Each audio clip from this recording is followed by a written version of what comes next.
Hello and welcome to Maloney Field, where my name is Jorge Iniguez and I'm here with. I'm Paul DePond. And today we have the San Francisco State Gators facing off the. The Cal State East Bay Pioneers. So it's a very close series. It's gonna be a really good baseball game. I'm looking forward to it.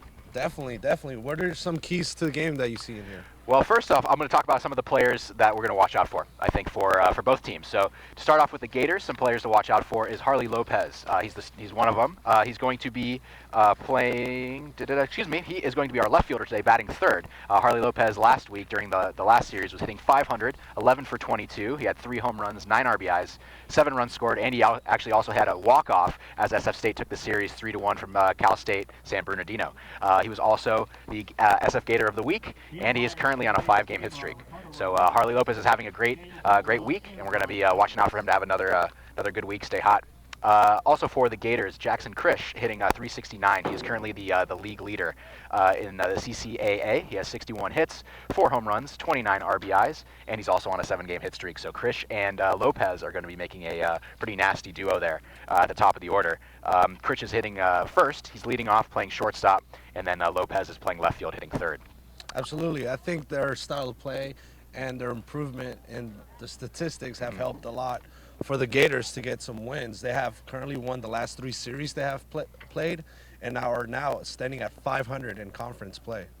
Yeah, that's absolutely right. They've been really hot recently, and they're neck and neck right now with East Bay in the standings. So both teams are really going to want to split this series at least because the playoffs are coming up. Both teams really need to win this series to get a shot at making the playoffs. Yes, and there's some interesting history between the head coaches for both teams, as Tony Schifano and Mike Cummings both have some relationship with the San Francisco State Gators baseball team.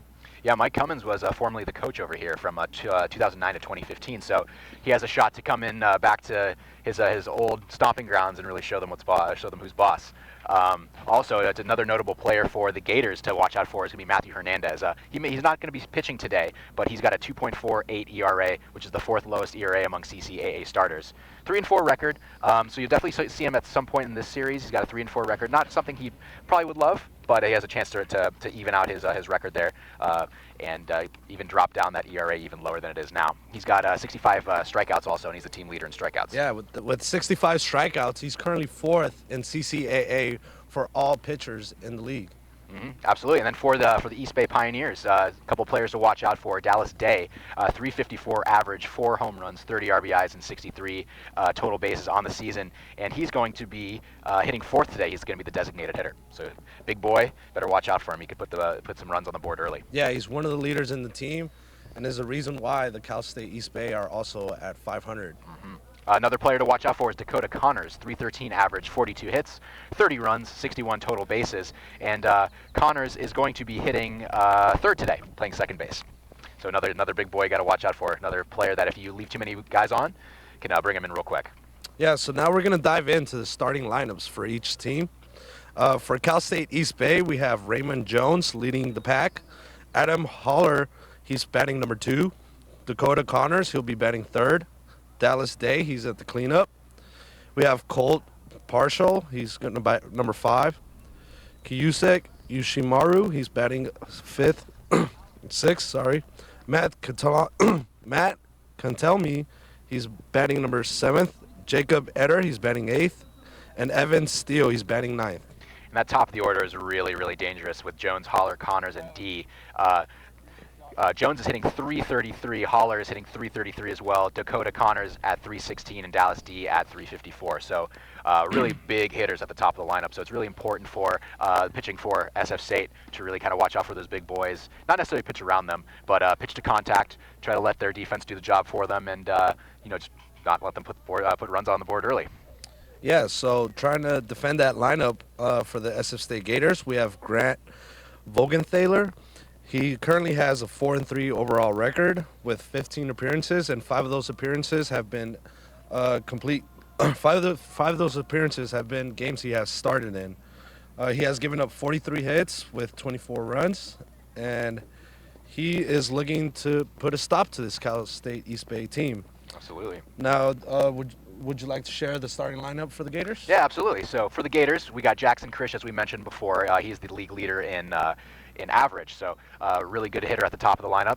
What a lot of coaches like to do is they'll put their best hitter at the top of the lineup so they can get them as many at-bats as possible, and I think that's what they're doing here with Jackson Krish, hitting 396, so this guy's almost near 400 batting average, which is insane. So he has a really good chance to, again, put them on the board early, get some runners on base early. Only a sophomore, not to mention. That is true. A shortstop, too, so as a sophomore shortstop, that shows a lot of leadership, shows a lot of poise and maturity, so it's really, really awesome to see him leading the pack at the top of the order there. Following him, the designated hitter number 24 is going to be Chris Smutney, and he's hitting 263. Got 12 runs on the season, 25 hits, 6 doubles, and 19 RBIs, so he has a chance to bring in Critch if Critch can get on base, which we know from his average he definitely can. Yeah. Harley Lopez, we were just talking about him, Gator of the Week, batting third, playing left field. He's got that 321 average, 131 at-bats, 22 runs scored, 42 hits, and he's got a couple of home runs on the season, 5 to be exact, 24 RBIs. So have you caught that walk-off hit he got? that was amazing. I had a chance to watch it on the SF Gators baseball Twitter page the other day. Just a really exciting atmosphere watching him just got a really good base knock to right field, right center. That's a really good sign of a good hitter is when you can take the ball the other way. They ended up scoring the runner from second, which was really, really crucial. Ended up winning the game, so it was really big. Following Harley Lopez is going to be Brady Dorn playing second. Dorn is hitting 393. He's going to be third in the league in batting average, just behind Krish there. So another really, really good hitter in the 4 spot. So he's a really good power hitter. They really rely on him. They trust him to get batters, or rather runners who are in scoring position. They really trust him to get those guys in. So that's Dorn batting 4th, playing 5th. Trevor Rogers at first base. Jack Harris, the center fielder, batting 6th. Jack Harris was the team leader in home runs last season, and I had a chance to watch him last weekend against San Bernardino, or rather LA, and he had a nice line shot off the wall. Had a chance to get a home run there, but that's another guy you got to watch out for. Definitely under the radar guy. Hitting after Jack Harris there, 7th is going to be Johnny Juarez. Finally, rounding out the orders, Jordan Abernathy hitting 8th in the right field, and then Anton Self playing 3rd, hitting 9th. Going to be that second leadoff hitter. Yeah, in terms of power, SF State has some power with the team, as there's a total of 3 players who have 4 knocks in the season. For the CCAA, the leader is currently standing with 11 home runs, so that just shows that a lot of our players have enough power to drive in a lot of runs. Absolutely, and today it's going to be anybody's ball game. You know, like we said earlier, in the standings, they're both tied at 16 and 16. Cal State East Bay has a slightly better overall record at 19 and 19 to San Francisco State, 17 and 21, but in conference they're both 16 and 16, so this is a very crucial series for both teams, as we were talking about. Aside from those top 3 teams, which are Cal State, Monterey Bay, UC San Diego, and Chico State, really anyone after that, it's anybody's league. So there's a lot of teams who are going to be really, really close in terms of their records. So this is a really big series. They need to at least split the series to have a chance, both teams. Yeah, so there's a total of 12 teams in conference play, and SF State's currently standing at 7th, just short of the playoffs. But coming up, we're going to wrap it up. We're running out of time, so we're going to start this game. I'm excited. So thanks for tuning in. My name's Jorge Iniguez. I'm Paul DePond. And make sure to tune in for the game. All right, we'll catch you in a few minutes.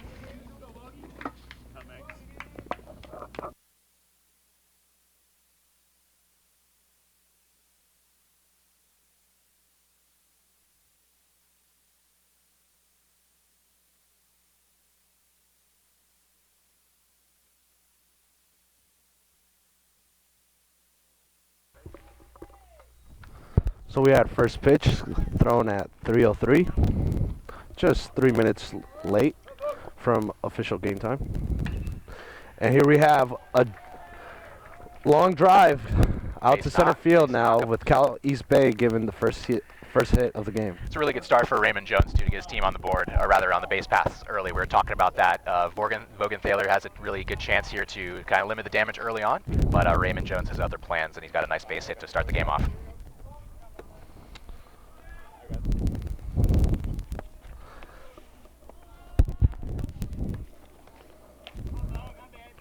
So Grant Vogenthaler looking to keep the runner at first. Throwing it to first. Gets away from him a little bit there.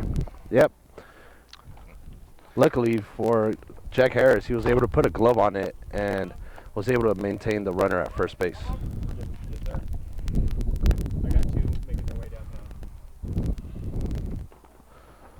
Vogenthaler looking at the catcher for the call. And he throws again to first. Jack Harris close, but safe at first is Raymond Jones.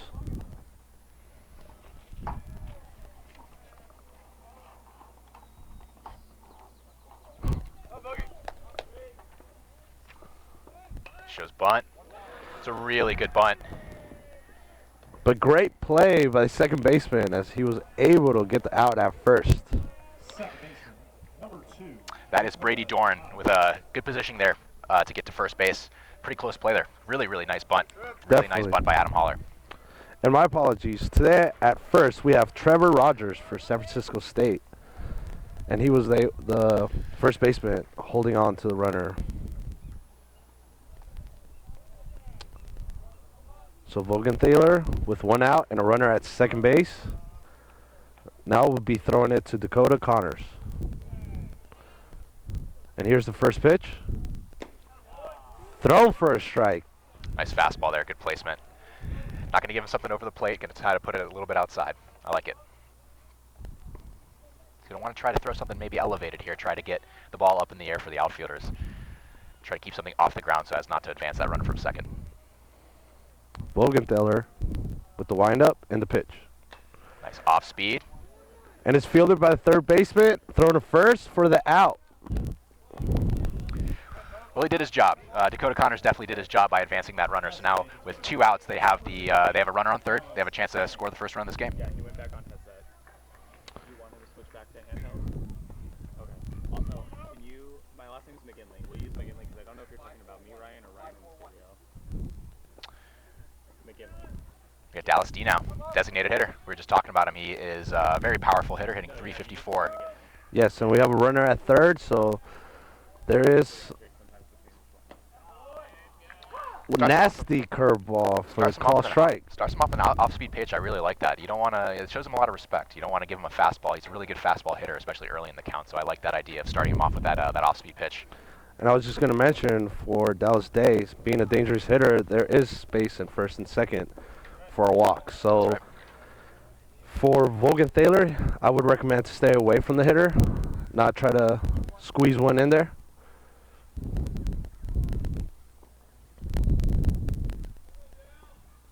Here's the windup and the pitch. Nice. Nice location for strike 2.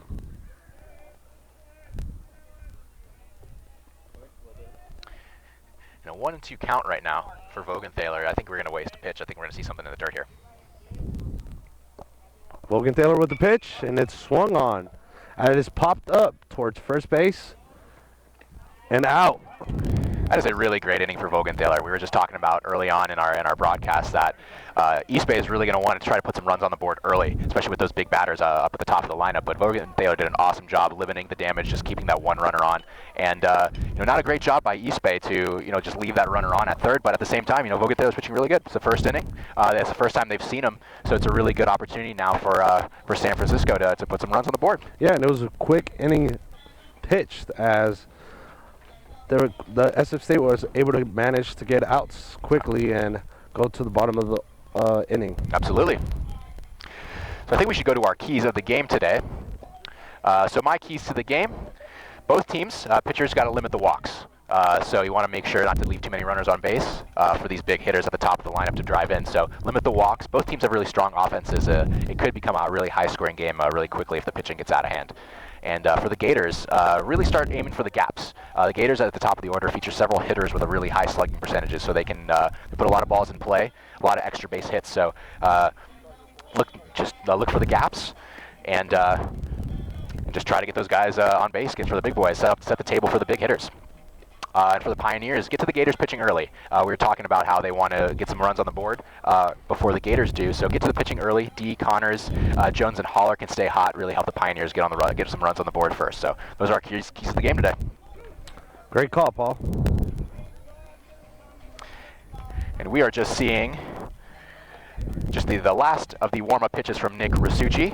Nick Rasucci with a 6.5 ERA, so he has a chance to drop that down. It's kind of inflated, but here's another really great opportunity for the Gators to get some runs early. Really get to that pitching. Yeah, definitely. Nick Ricciuni, He doesn't have a lot of games started, as this will only be his third start of the season. That's right. However, he has 10 appearances for the season. His current record is 2-0. He does not hold a loss, but he has a high ERA, as you mentioned, Paul. Yeah. 6.50. 6.50. That's right. First pitch thrown, first strike. Chris didn't quite agree with that one. You could tell by kind of the look on his face. He thought that was going to be a ball. I thought it was a little high myself, but hey, you got to take what you can get. So this is a great. Another elevated fastball. I really like what I'm seeing out of Risucci right now. He's really coming after Chris, really challenging him, saying, here's what I got, hit it. Nick Risucci with the pitch, and it's swung on as Jackson Critch swing and a miss. It's a tough pitch to take, and I don't really blame him for chasing that one. The hardest ball to hit in baseball is the elevated fastball because it's coming in so fast, and it really looks good. His eyes got really big there, so I don't really blame him for that. Here's a pitch, and it's high. Not going to make the same mistake twice. Good take by Critch. 2-2 count. So Nick Risucci, he has thrown 3 straight fastballs high. Here's the pitch, another high ball. This one was driven by Critch. Fielder going back. However, it's caught out by the left fielder for East Bay. Nothing doing here. What I really like from that at bat is, even though he got him into a little bit of a deep count there, at least Critch put the ball in play and he hit the ball hard. So that's really what you want to see.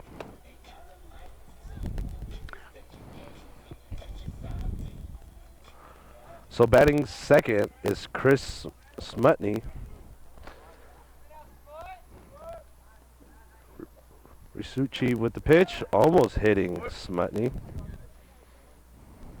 Risucci's kind of drifting a little high to start this game, so I think the Gators should really recognize that and maybe take some walks, get on the board.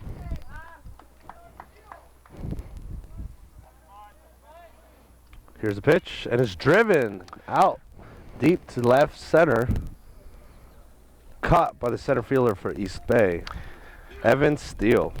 It's a good swing. He definitely got a lot behind that one. He got just out in front of it. I think it was an off-speed pitch, or rather there was a little bit of a fastball with less velocity on it, but got Smutney right out in front of that, so he got just under it. So good job by Risucci keeping the Gators off balance early.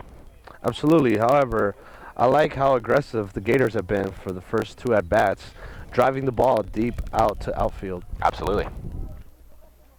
We got Gator of the Week, Harley Lopez, up to bat. We have a chance to see some electricity from Lopez here early on. Currently having a 3.21 batting average.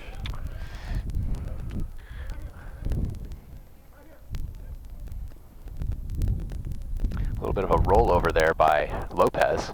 Good pitch placement there by Risucci. So here we are at the bottom of the first, where San Francisco State and Cal East Bay are currently at 0-0. Low thrown ball for a ball. Risucci leans in. He's doing a really good job early on keeping the Gators team off balance.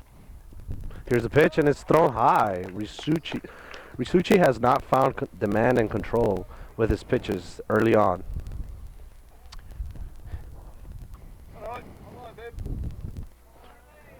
Risucci staring at the catcher for the call. And here's the windup and the pitch. And it's swung on by Lopez, foul out towards third base line. I think Lopez was expecting a curveball or an off-speed pitch there. He's a little bit late on that one. So again, Nick Risucci, though he doesn't have awesome command of his pitches right now, he's doing a really good job keeping the Gators off balance. The count now is 2 balls, 2 strikes with 2 outs. East Bay looking to wrap up. Here's a pitch. And it's out. Now it's full count for Lopez. Another high fastball from Risucci. We were talking just a minute ago, pardon me, talking just a minute ago how he's not having great command of his fastball. I think really to get him in a good position to win this game, he's going to really have to bring it down. Now with the full count, Risucci throws, and it's driven by Lopez out towards center field, and it's caught. Drifted under there by the center fielder. Evan Steele. 2 nice plays for Evan Steele to wrap up the bottom of the first. San Francisco State 0, Cal East Bay 0. Moving on to the top of the second when we come back. Even though the Gators were retired in order, What was really encouraging was to see how hard the balls were hit.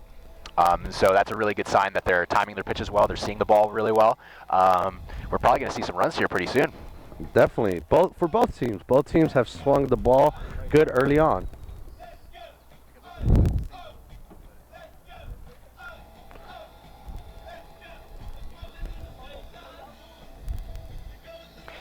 And you can see the center fielder just drift under that ball.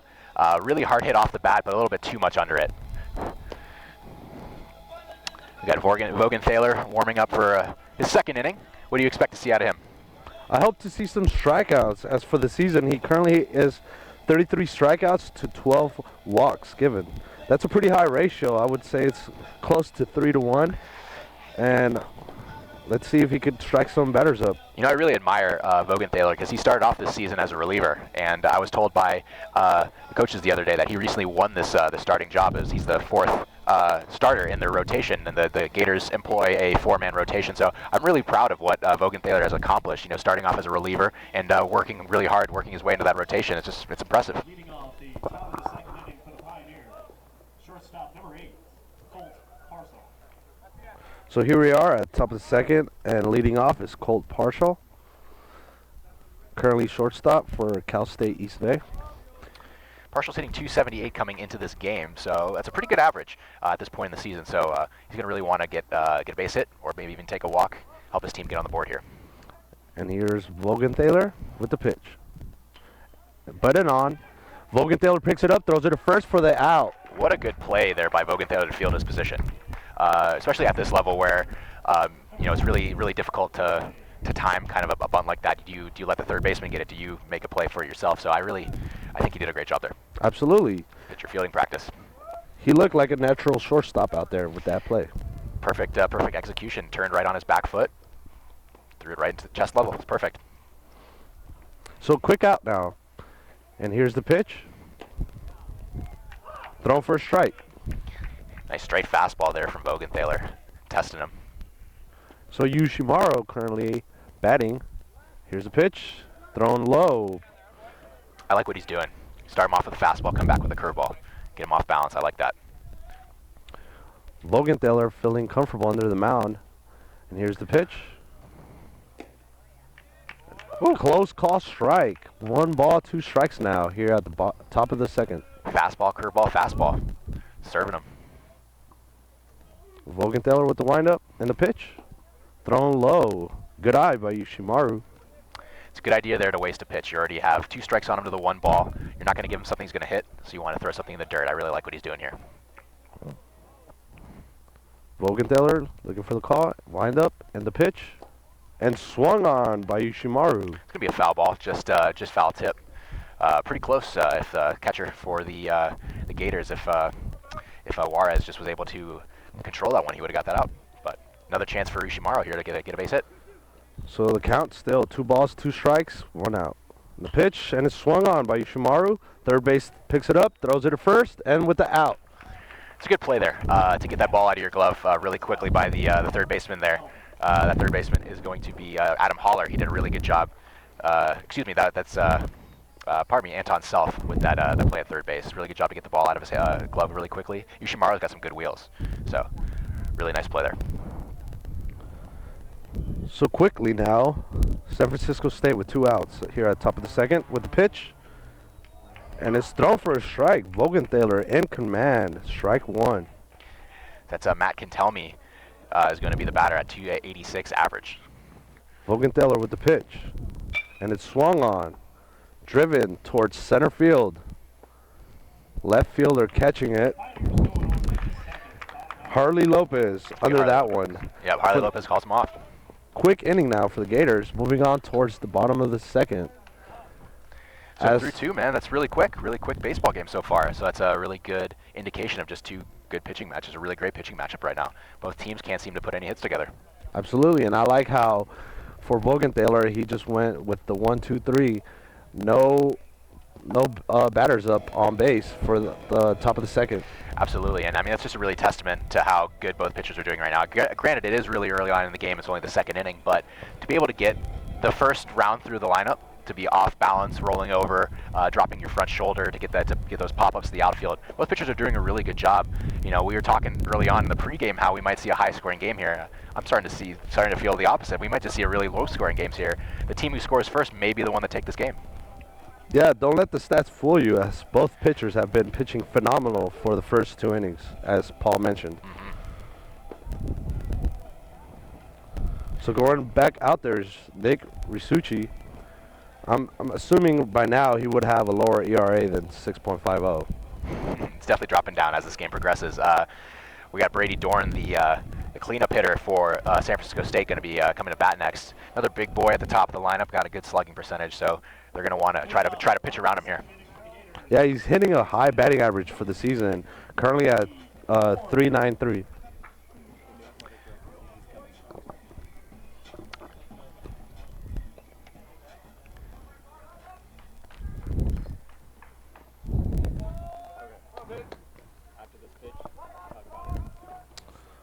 So here's Risucci now, ready for the pitch, throws, and it's swung on and missed. For all of us here at San Francisco State and the Becca department doing this broadcast, we'd like to welcome Stephanie Shreve-Hawkins as the new athletic director of San Francisco State. She was formerly the associate AD and compliance officer at St. Mary's College. So welcome in. From all of us here at the San Francisco State Gators, welcome. Yeah, definitely.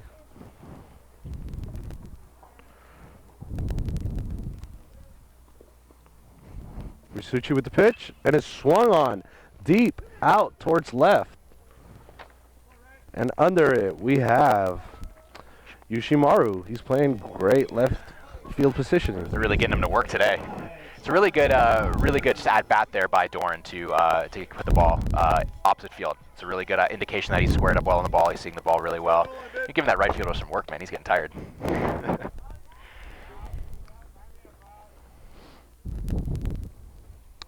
So now at bat for the Gators, we have Trevor Rogers.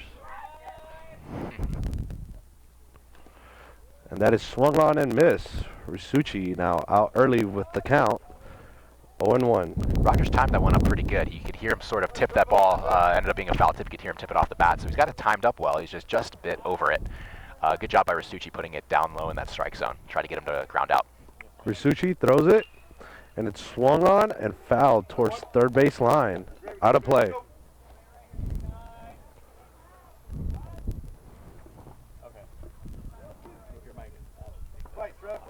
Two early swings by Trevor Rogers as he's trying to get on base for the SFSU Gators. Risucci with the pitch. Thrown high as he has plenty of pitches to mess around and try to get the strikeout. Trevor Rogers has a chance here to get the first hit for the Gators, rather. So string together some hits, hopefully get some runs on the board. Like we said, it's going to potentially be a really low-scoring game. So the first one to... Here's a pitch, and it's thrown high again by Risucci as he is well aware that he has balls left on the count. Currently, score here, maybe they'll win this game. So we have a chance to see some hits strung together, hopefully. So at the count, it's currently 2 balls, 2 strikes, 1 out here at the bottom of the second.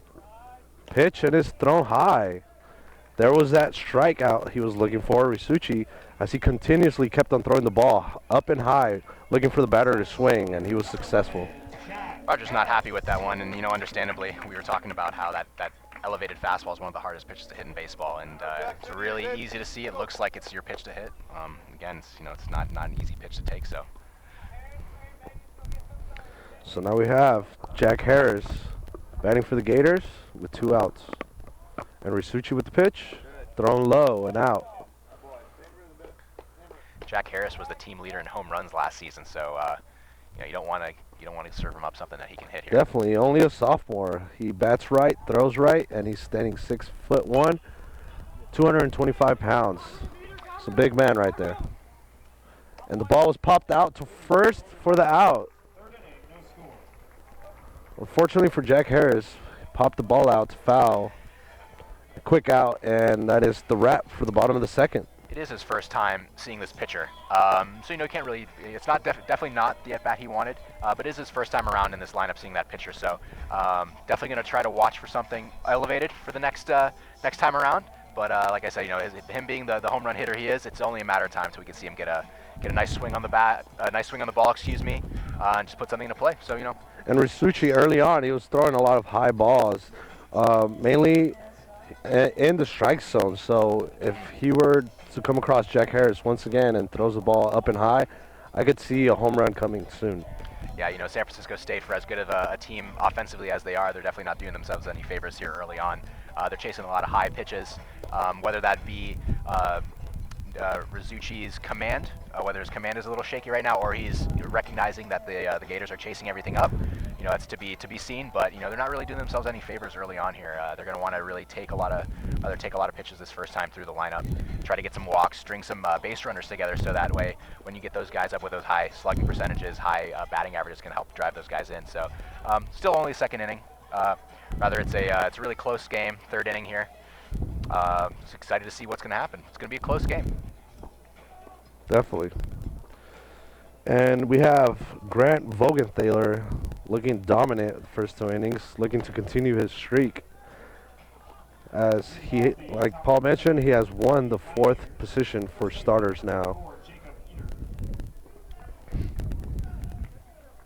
Jacob Eater is going to be coming up to bat. He's the first baseman, hitting .211 on the season. So while a good hitter, he's struggling a little bit. So here's a chance for him to come out of that slump, turn it around. Maybe here's a chance for the Gators here to get a nice strikeout. Here's Vogenthaler with the pitch. Straight fastball, called strike. Good spot on that fastball, serving it up, saying, you know what, hit it. Let's see what happens. I like his confidence. Vogenthaler with the pitch and swung on, driven out towards right field. Picked up quickly is Harley Lopez. Number 1, Evan Steele. It's a really good swing on that pitch by Jacob Eater. We were talking about how he was struggling a little bit here early on. It's a good swing on that ball. Pulled it a little bit, but is able to get it in the hole where they ain't. So Vogenthaler now giving up 2 hits in the game. Looking to hold the runner at first.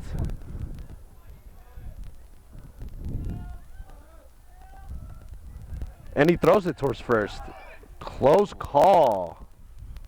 You might be able to hear the reaction from the SF State bench over here. They thought they had that one. It was pretty close. Pretty close. Good call there by the blue. Good call. It's bang bang play. Vogenthaler and Rogers working together, trying to get the runner out at first. Throwing again. Almost got away from him there. Yeah, great defensive play and awareness for Trevor Rogers for the Gators, as he was able to maintain to catch that ball and not letting it get away.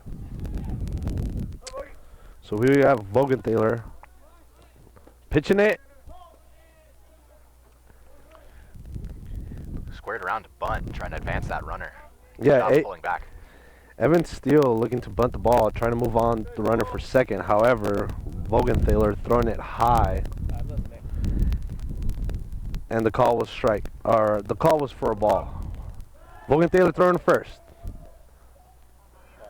No luck. Vogenthaler only having thrown 1 pitch and thrown towards first base now for about 4 times. Vogenthaler with the pitch, and it's bunted up and foul. It's a tricky play right there. Really good chance for the Gators catcher to make that play, get that out. And you can see Steele was just kind of gave up on that one a little bit there. Not necessarily because it was a bad bunt. It was just got just a bit under it. You got to be careful, especially now there's 2 strikes on the count. So head coach for Cal East Bay, Mike Cummings, playing small ball right now, as they're trying to advance the runner towards second base by bunting the ball. Steele has a chance to waste another pitch here. It's only 1 strike, so he's going to be looking to bunt again. There he is.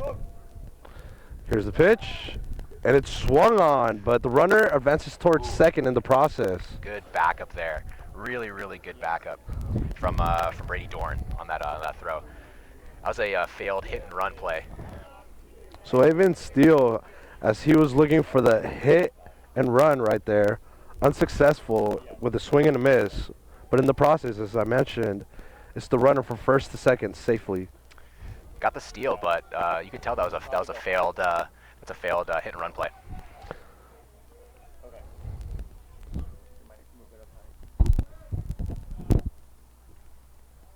And here's the pitch. Ooh, look good.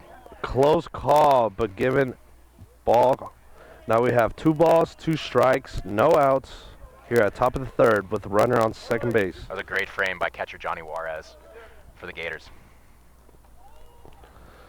Jacob Eder currently standing at second. Batting is Evan Steele. Here's the pitch, and it's thrown low and away. Juarez going out to go talk to his pitcher. That one almost got away from him. Maybe some cross signals there. Good call by Juarez, as Vogenthaler does need a breather.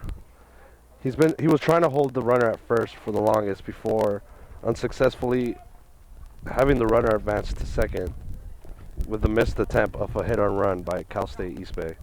Still, no score in this game as both teams are at 0-0. Here's the pitch, and it's swung on, driven out towards third baseline, foul. So Vogenthaler, he's looking for that strikeout. Currently, it's the full count, 3 balls, 2 strikes, no outs. Steele straightens that one out and just keeps it in the lines. That's the first run of the game right there. Vogenthaler should know that he has first base open, so he does not need to throw a strike here.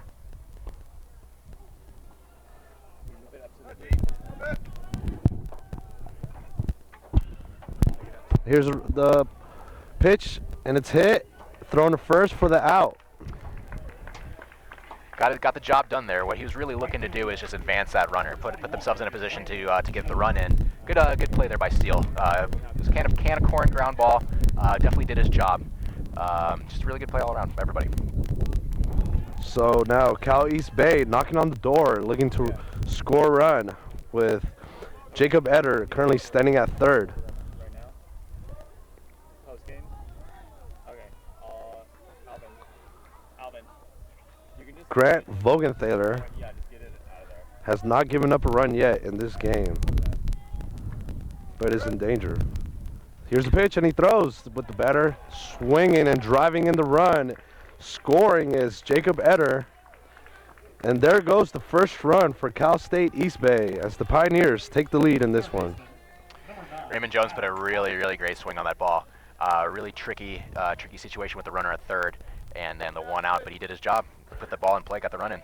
And this is Raymond Jones' second at bat against Vogenthaler, so you must assume that he feels a lot more comfortable now. Definitely, they've been through the lineup once, so now this is your second time seeing him. Ooh, very close. Vogenthaler, he has had a lot of close calls when he's trying to pick off the runner at first. He's got a good move, really nice move.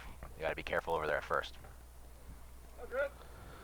One out, and here's the pitch, and it's fouled towards the announcer's booth. Dangerous play for us. Ain't nothing. That's why we got the fence there. The force was not with us in this one. Grant Vogenthaler now with the runner on first. Currently Raymond Jones, who has driven in the first run of the game. However, for Vogenthaler, he's looking to end the inning with a double play. And here's the pitch, and it's closely thrown towards the batter. Ooh, Dangerous pitch. Good awareness for Adam Holler to get away from that pitch.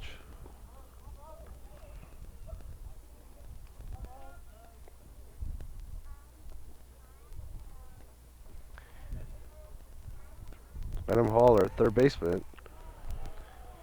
Good play there by Rogers to make that scoop. That ball gets away. That runner's on second. Good job of getting in front of that one. So for Adam Holler, third baseman, he's currently one of the 4 batters at the top of the order with a higher average of 3 or higher, 0.3 or higher. Really nice fastball there to get him to chase. Yes, Vogenthaler trying to get his command again. Now has 1 ball and 1 strike with 1 out here in the top of the third. Still early on, so SFSU is going to look to tighten up the game. I think we're going to see something low in the count here, or excuse me, low in the strike zone to get for Vogenthaler to get the batter to ground out. They're going to try to get a double play on this play. 1-2 count. You have a pitch to waste, so I think you're going to try to see something in the dirt there. Logan Taylor with the pitch, and it's swung on, popped up towards second base. Under it is the second baseman for the out, and he throws it at first for the double play. What a play. Good awareness there by Brady Dorn. Good awareness there by Brady Dorn. Raymond Jones, there's really not a lot you can do in that situation. You can sort of hear, I mean, if you might be able to hear the first base coach yelling, back, back, back, back. It was a hit and run play. Not the best strategy to put that ball in the air. Granted, it probably wasn't his call on that one, but Raymond Jones is a little slow getting back to that bag, and that's why you saw that double play. Yes. Quick defensive play right there by the Gators. Ending the inning, only giving up 1 run. We're going to use this time in between this inning to talk a little bit about some track and field athletes who were honored the other day. Here's the replay now. Oh, great. And the pitch, it was popped up. It was a hit and play, unsuccessfully attempted as the runner from first was unaware that it was a pop-up. Second baseman throwing it back for the double play. So we're going to do the Gators of the Week at the moment. So one of the Gators of the Week that we mentioned earlier in the broadcast is going to be Harley Lopez with that 500 average. She's got those 3 home runs, 9 RBIs, 7 runs scored, and that walk-off against San Bernardino that helped them win that series 3-1. The other Gator of the Week is going to be Madison Collins from softball, and I'm proud to say that she is a Becca student, just like everyone here on this broadcast.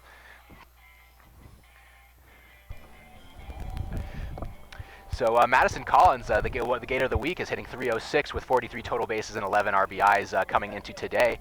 And as we mentioned, like everyone on this broadcast, Madison is a Becca student, so we wish Madison the best of luck as an athlete and as a student moving forward. So now we have a pitching change. Alex Vesia will be under the mount, southpaw for Cal State East Bay. And Alex Vesia is one of the players that we were talking about in the pregame, one of the players to watch. He's got that 6-2 record, 1.87 ERA. We had mentioned he was second in the CCAA in ERA. He had 66 strikeouts. Here's a chance for Alex Vesia to shine right now. So Cal State East Bay not messing around early on, as they think 1 run is enough to win this game, and is looking to shut out the SFS State Gators offense. I got to tell you, Jorge, with the kind of the lack of offense on both teams, that 1 run may be the difference maker.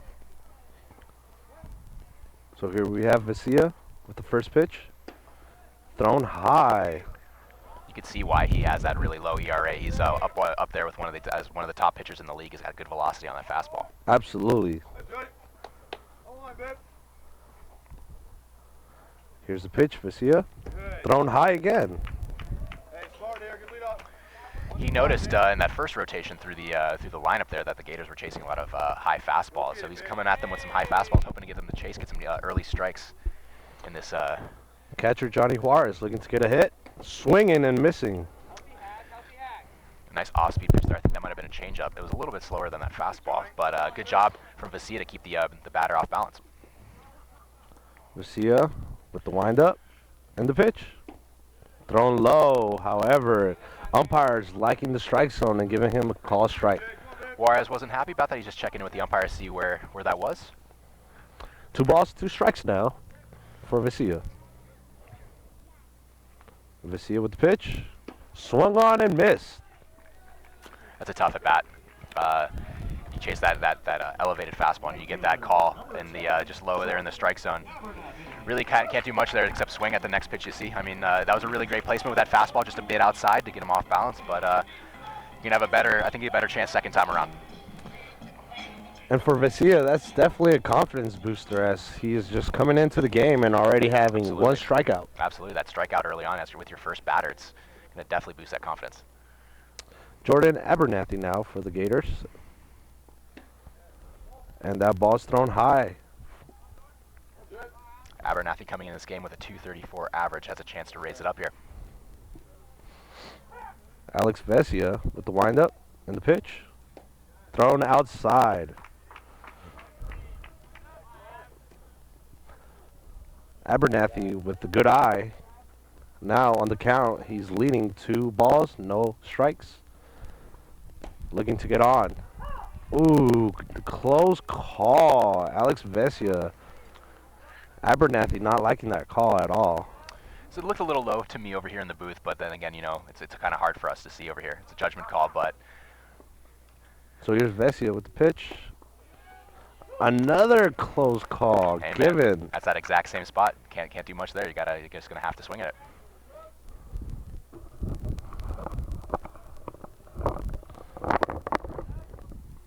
Alex Vesia with the pitch. Swung on and missed. And that high fastball. Second straight strikeout. That's just a great series of pitches there from Alex Vesia. You can really tell why he's one of the top pitchers in the league. Just a great series of pitches. His pitching windup also is a little tricky as he hangs his leg up there before he releases the ball. He's got that kind of that Clayton Kershaw kick a little bit where it helps as a pitcher to throw the timing off the batter. But yeah, it's very deceptive. And it's not easy being a southpaw pitcher as a batter. No, it's not. Ball's coming in different. Vesia with the pitch. Low as he is liking the strike zone, throwing lots of his pitches down and low. For this one, however, he does not get the call. So Antoine Self up at bat. Close call given to Alex Vesia. Now we have 1 ball, 1 strike here at the bottom of the third, where Cal State East Bay is leading 1-0 against San Francisco State Gators at Maloney Field. Here's the pitch. It's thrown low for a ball. To go back to that previous pitch before this one, Alex Vesia is doing a really good job spotting that fastball low. He knows he's getting that fastball right around the knee level, and he's just living there. He's living in that zone. He's doing a really good job spotting his pitches right now. Vesia with the pitch, and it's swung on and missed. Lots of swings and misses early on for this.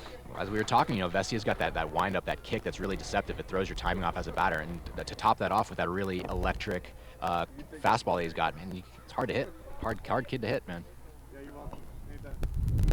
Alex Vesia with the pitch, and it's swung on. Finally, some contact for the Gators. Much better there. Timing was good, just a bit under it. So you can definitely tell he's starting to time Vesia up a little bit better.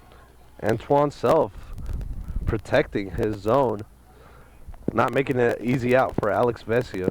We got 2s on the board, 2 balls, 2 strikes, 2 outs. You have a chance for Vesia to waste a pitch here. I think we're going to see something either up or in the dirt. So the count now, 2 balls, 2 strikes, 2 outs here in the bottom of the third. Alex Vesia throws, and it's swung on and fouled back to the backstop. It's a really good swing on that ball. Timing it up really good, just getting a bit under it. He's getting there. Count still 2-2. As the Gators are looking to get a runner on base. Alex Vesia with the pitch, and it's swung on and driven out towards first base. Foul. Anton Self doing a really good job of staying alive. We got 2 balls, 2 strikes, and 2 outs. This is really great at bat form right now. Definitely what the Gators need, as the batters on deck could visualize and time a little bit of Alex Vesia's windup. Here's the pitch, and it's swung on and driven down the third base line. What's really impressive about this at-bat from Anton Self is the fact that he's getting Vesia to throw a lot of pitches. He's fouling off a lot of balls, a lot of pitches that are coming outside of the zone, so really forcing Vesia to throw him something he can hit. Alex Vesia now with the windup and the pitch, and it's swung on. Foul back to the backstop. What a really, really good at-bat by Anton Self, the third baseman right now. Getting Vesia to throw a lot of pitches, fouling off a lot of pitches, really making Vesia, he's challenging Vesia, saying, come at me. You know, throw me something in the zone, throw me something and hit me. So coming up will be the 11th pitch thrown in this matchup. Vesia with the pitch, thrown high. Now it's a full count. 3 balls, 2 strikes. It's a really good spot there by Vesia. Saw that the Gators were chasing those fastballs up, and with that count, he was able to waste a pitch. So we got a full count now. Here's the pitch, and it's thrown, struck out. Nasty. 3rd strikeout of the inning. Just absolute nasty by Alex Vesia. Came back with another elevated fastball. Gators scoring order at the 3rd. You go to the 4th. 1-0. Pioneers. So now, moving on towards the top. Moving on towards the top of the 4th is Cal State East Bay, who is leading in this game 1-0. Beautiful day out here in Maloney Field. as there was no signs of rain today, and for the Gators, that has been a big issue for the season, as there has been some rainouts earlier on. Absolutely. We were supposed to be here last week for the game on Friday, but unfortunately there was a really strong chance of rain, and by the time the day rolled around, early on in the morning it was just dumping rain. So really hard for a team such as SF State, who does a lot of traveling, to go to other schools. Really hard for them to have to make up a lot of these games on the weekend. So we're going to give a shout out to the SF State softball team.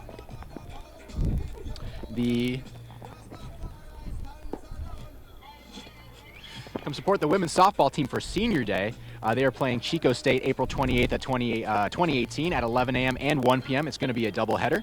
SF State is having a really great season. Chico State especially is having a really good season. They're one of the top 3 teams in the league, so it's a really good game. Come out, support the Gators, and it's going to be Senior Day, so really come out, support the seniors. And I really like SFSU's new softball field, as they did a phenomenal job. Absolutely. It's over there by the new gym, the Mashoof Wellness Center. It's a really great ball field. So definitely go out and check it out. Still on the mound for the Gators, we have Grant Vogenthaler, and here's his windup and the pitch. And it's thrown for a ball.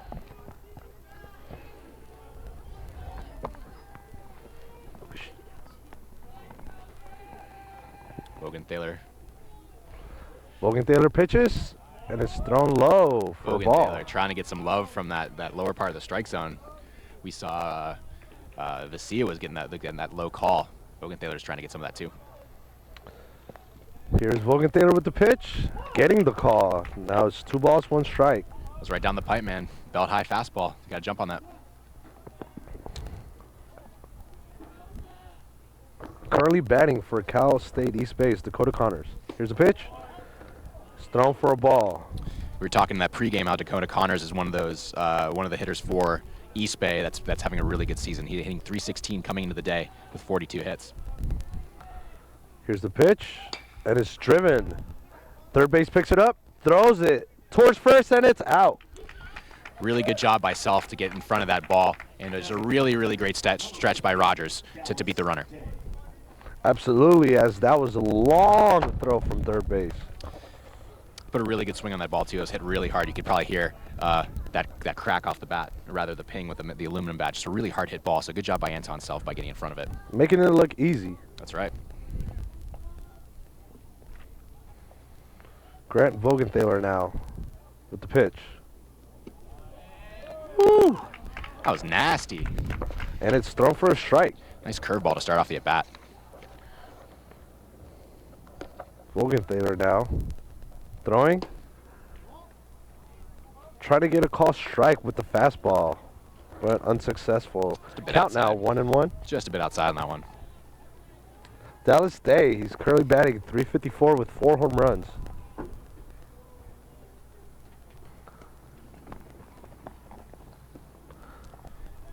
Vogenthaler now with 2 balls and 1 strike. Trying to get ahead of the count. Pitches. And it swung on and missed. Really good job there by Vogenthaler to elevate that fastball. Day was getting pretty eager. We've only got the 1 run and just a couple of hits from East Bay, so Day is really wanting to put a good swing on the ball and maybe try to put one out.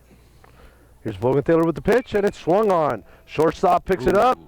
Unfortunately, unsuccessful when trying to ground the ball. That's a tough play. It's a really tough hop there for shortstop Jackson Krish to reel in. Just took a nasty hop on him. At least he kept his body in front of the ball, which was really good. Anything under his legs or drifting off into the outfield could have potentially been another bag. So really good job from Jackson Krish putting his body in front of the ball. Will you believe it's going to be given an error, or? Yeah, that's probably going to be an error. That's a ball that you gotta make a play on, but it's just tough hop. Sometimes it happens. Vogenthaler with the pitch, and it's swung on, driven towards second, thrown a shortstop for the out, and first for the double play. Nasty double play. I love that double play duo of Dorn and Critch. Two excellent hitters, 2 excellent defenders. Really good job by Critch to make up for that error on that last play.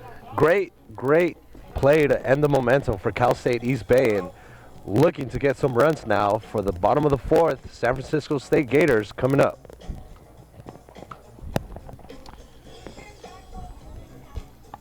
Coming up in the order for the Pioneers is going to be, for the Gators, is going to be Jackson Krish with Chris Smutney following him. We were talking about Jackson Krish in the early on in this game, how he's leading the league in average. Good chance for him here to. And here's a replay for that double play. Yeah, that's just how you draw it up. Textbook double play, 6-4-3. Second base, shortstop, first base. Loving the reaction from the players on the bench as well. They're fired up. This is a really close game. You know, we only have the one run on the game so far, a couple of hits scattered here and there. It's a really close game. So it's any sort of defensive play that's going to really help your team out defensively, not only, you know, for your pitcher, but also have a chance to get your offense up, some of your better hitters at the top of the lineup to give them a chance to get some hits. I mean, it's going to get you fired up. So it's really exciting to see the players having so much fun out here. It's like we said early on, it's a really crucial series for both teams. So it's going to be just a really exciting game all around.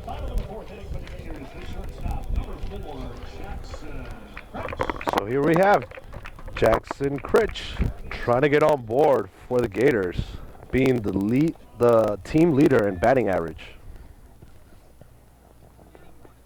This is a very good matchup with Alex Vesia, who has struck out 3 batters already, only throwing 1 inning. Pitches taken is Critch for the first strike with this matchup. Vesia is just pounding the strike zone. This guy's got a great command of the ball right now. Here's the pitch. Taken again is Critch.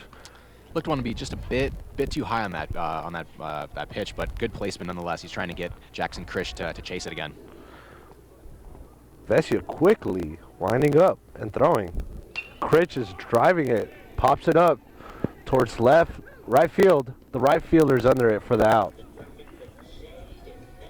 Just got a bit under it. We've been talking about how good the Pioneers pitchers are at keeping the Gators off balance. Jackson Krish, I think, was expecting another fastball there, and he just got an off-speed pitch, and he just got under it. And right fielder Raymond Jones has gotten a lot of balls hit out towards right field, playing phenomenal defense so far. Vesia with the pitch. Quickly is the shortstop, picking it up, throwing it towards first for the out. Adam Hollard. 1 pitch thrown, and it's already out. Vesia is just mowing him down in order, man. It's almost like the Gators are helpless against him. I mean, they're putting good swings on the ball, but he's just pounding that strike zone. He's got a really good command over his pitches right now.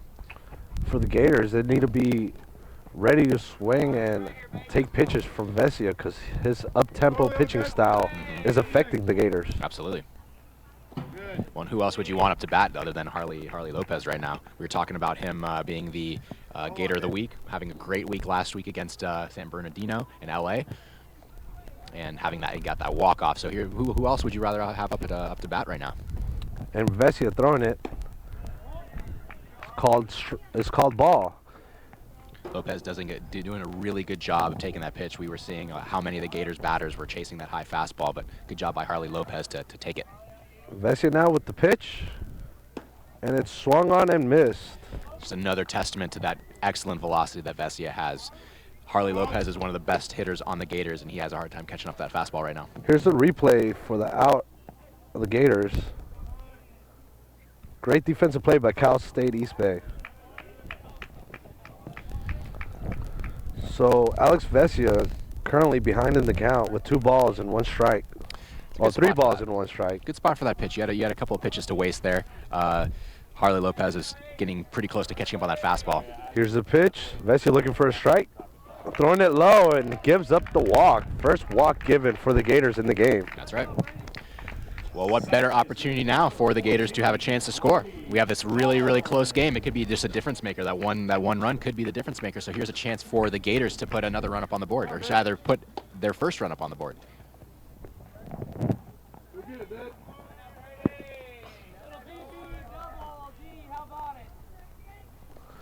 All right, now up at bat is Brady Dorn. Swinging, driving the ball deep towards center field. And the right fielder is under it. That's a tricky situation right there. Brady Dorn puts a great swing on the ball, just got a bit under it. Raymond Jones was backtracking on a little bit. It almost looked like it was going to go out, but it's possible that the high winds over here in San Francisco brought it down a little bit.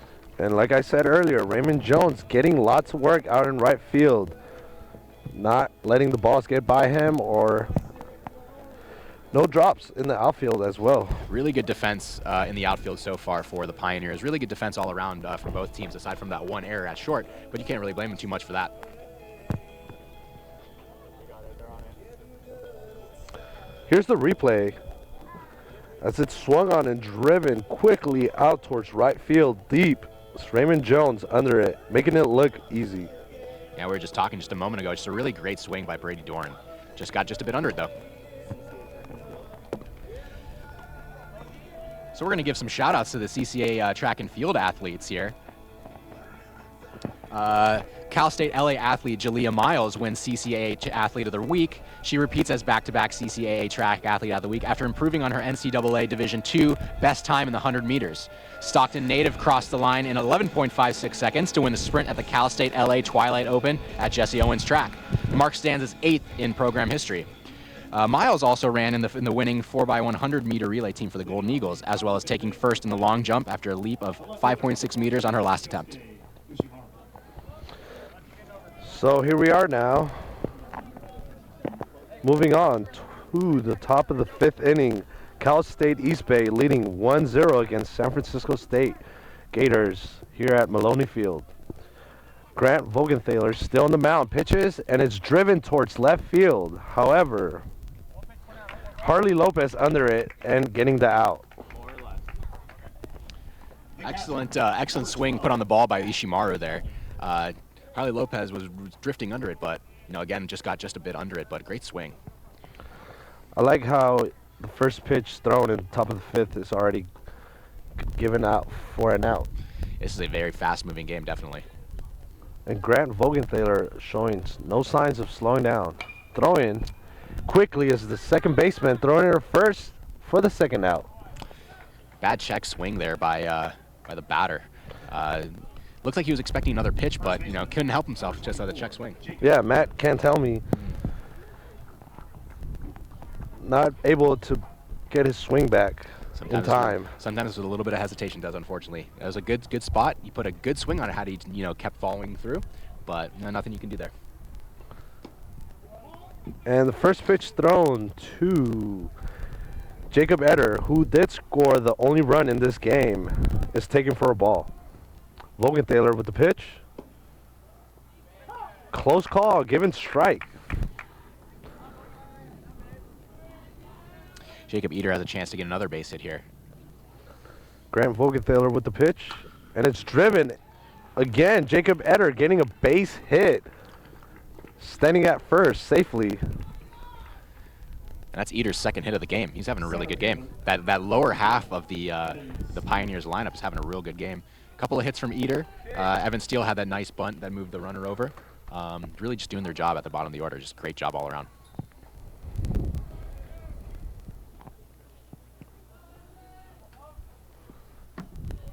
So 2 outs here in the top of the 5th. Runner on first. Evan Steele batting. And taking a call ball from Grant Vogenthaler. Really just a testament to how well Grant Vogenthaler has pitched over the course of the season. He's having a really great game just despite giving up the 1 run. Here's the pitch, and it's thrown low. But given a strike. Vogenthaler getting the call in that one. Much needed strike there for Vogenthaler, as the Gators were kind of struggling getting that strike call in the lower half of the plate there, lower half of the zone rather. Count now, 1 ball, 1 strike. Throwing it to first is Vogenthaler, but safely is Jacob Eder back at first.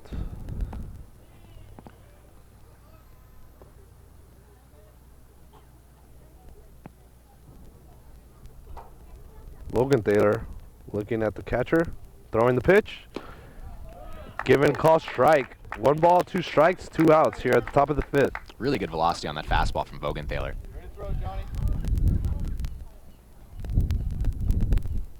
Vogenthaler looking for a strikeout. I'm sure he'll take a field in play for an out, but being ahead in the count, 1 ball, 2 strikes. Vogenthaler throws, and it's driven out, popped up, first baseman under it for the out. really nasty curveball from Vogenthal. We saw that earlier in the game. Just an awesome job throwing those 2 fastballs and then keeping the batter off balance by throwing that curveball. Just awesome. Awesome pitching. So defensively and pitching, San Francisco State has kept up to par with Cal State East Bay. Absolutely. However, on the flip side, batting, they need to get some runs on board. Yeah, absolutely. You know, the Gators are having a little bit of a hard time getting some offense together. We saw the Pioneers pull the first pitcher in favor of Alex Vesia, and we just know how good Alex Vesia is, just not only from watching him today, but just from his stats. He's one of the best pitchers in the league. So I think that was a really good strategy from the Pioneers. I think they may have been saving Vesia for a later game in the series, but this is a really important game, as we mentioned in the pregame. Really important game that we mentioned. So Vesia coming into the game, pitching as well as he does right now, he's given them a really good chance to win. We only have the 1 run.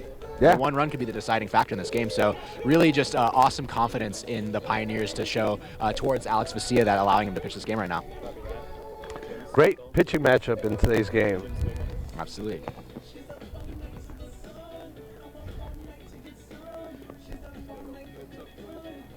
So we want to give a big shout out to Jim Spagel of the CSU East Bay Pioneers. He's the head volleyball coach, and he'll be retiring after 22 years with the school.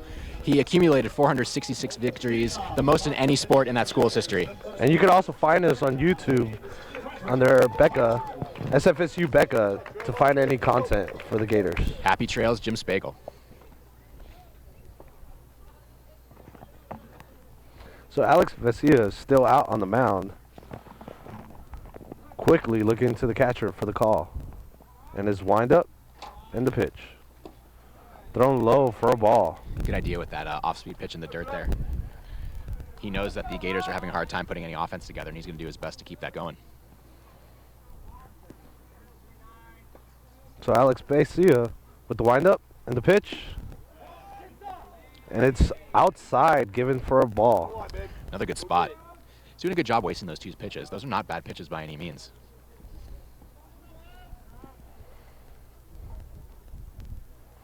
Vesia with the windup and the pitch. Swung on and fouled to the backstop. Rogers puts a good swing on that ball. He's starting to time it up.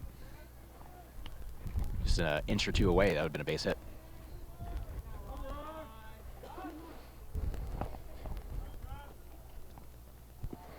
Here we are in the bottom of the 5th. No outs for the Gators. Swinging and fouling once again is Trevor Rogers for the Gators. Rogers starting to square one up. He's getting his timing.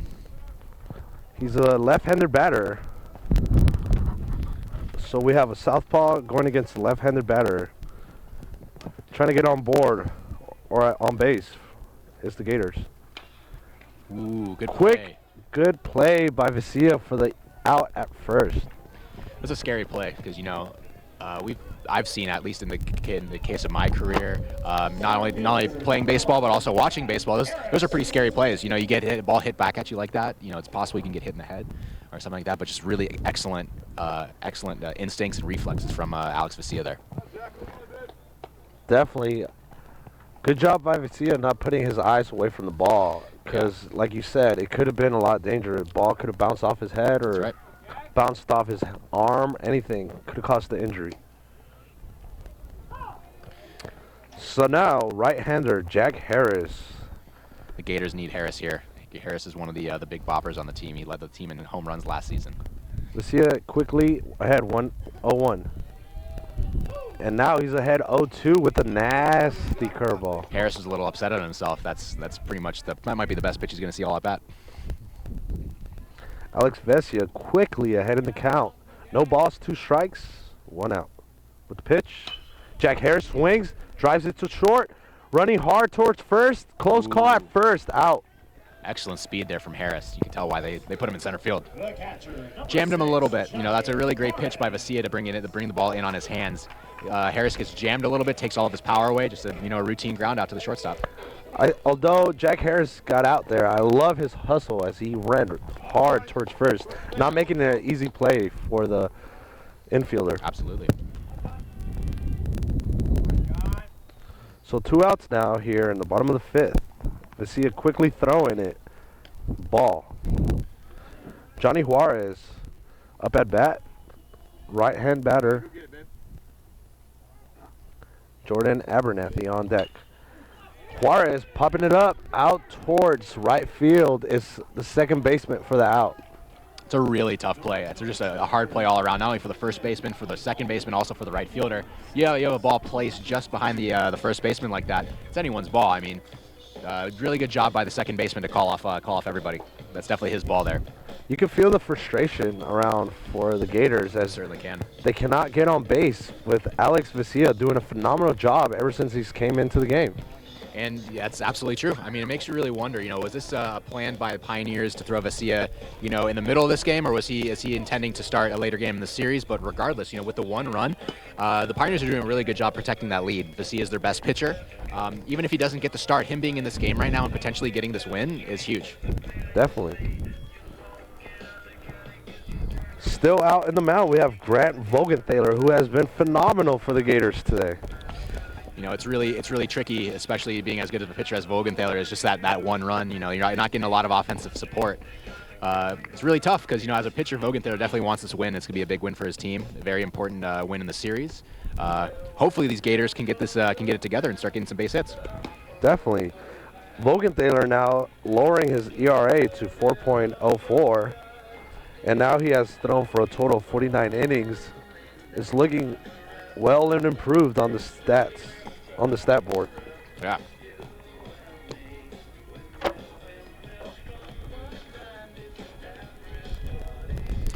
Need another pitch or two here.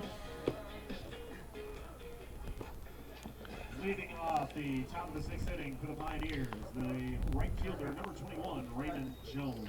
We got Jones coming up to bat, and we saw Jones earlier in this game had that leadoff hit, and then eventually he got the RBI that ended up putting them up. So just a really good job here so far in this game from Raymond Jones. Head coach Mike Cummings. So here we are at top of the sixth. Grant Vogenthaler ready for the pitch. Having pitched 5 innings, only giving up 1 run, being earned, and 4 hits. Head coach Mike Cummings has got to be really happy with the way Raymond Jones has approached his at-bats today. We mentioned how he's got the single in the first inning, and he had that RBI single to put his team up. So just as a coach, Mike Cummings got to be really happy right now. Definitely. Welcome back, Mike Cummings. That's right. And this ball is driven out towards second base. Quickly thrown to first. Safe. Quick feet for Raymond Jones as he swung on the pitch towards right field. Second baseman got under it, but unsuccessful when throwing it to first. It's a tough play there for Brady Dorn, the second baseman. He bobbled the ball a little bit, but he made a good recovery. Just Raymond Jones is too fast, so he's going to be chalked up with an error. Close call. Replay. After this. Grant Vogenthaler now, again, with the runner on base, trying to keep him from running. Good move by Vogenthaler. Jones on the season has 21 runs, so he has those quick feet.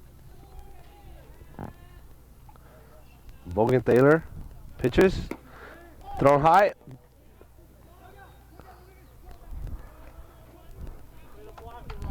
So as Vogenthaler threw it towards the batter, the runner on first was looking to advance. Home plate umpire Ricardo Rodriguez has got some words with Mike Cummins, the head coach for Pioneers, as well as the bench. They might have been chirping a little bit. So some ruckus coming from the Cal East Bay dugout. All first here. Come on, Vogue. Grant Vogenthaler looking for the right call. Patiently waiting, throwing to first. Trying to catch the runner sleeping. And here's the replay where Jones got the base hit as the second baseman unsuccessfully was able to catch him at first. Yeah, like we said, tough play there for Brady Dorn. That's a ball you gotta make a play on. He's gonna be charged with the error on that one. Hopefully, it doesn't do too much damage.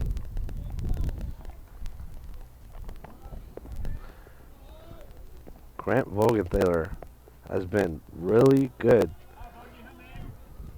in this game, only giving up 1 earned run. Pitching, driving the ball towards center field, in for the hit.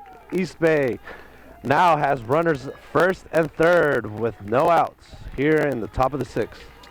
It's a real nice base hit, and you could tell center fielder Jack Harris really wanted to throw out that runner at third, but Raymond Jones is really too quick. Just a really good decision by Jack Harris to get that cutoff. Yeah, unfortunately, long drive in for a hit. Yep.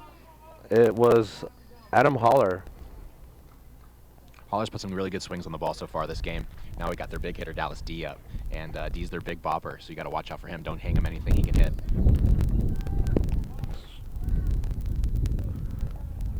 Here's the replay as the ball is driven towards center and in for the hit.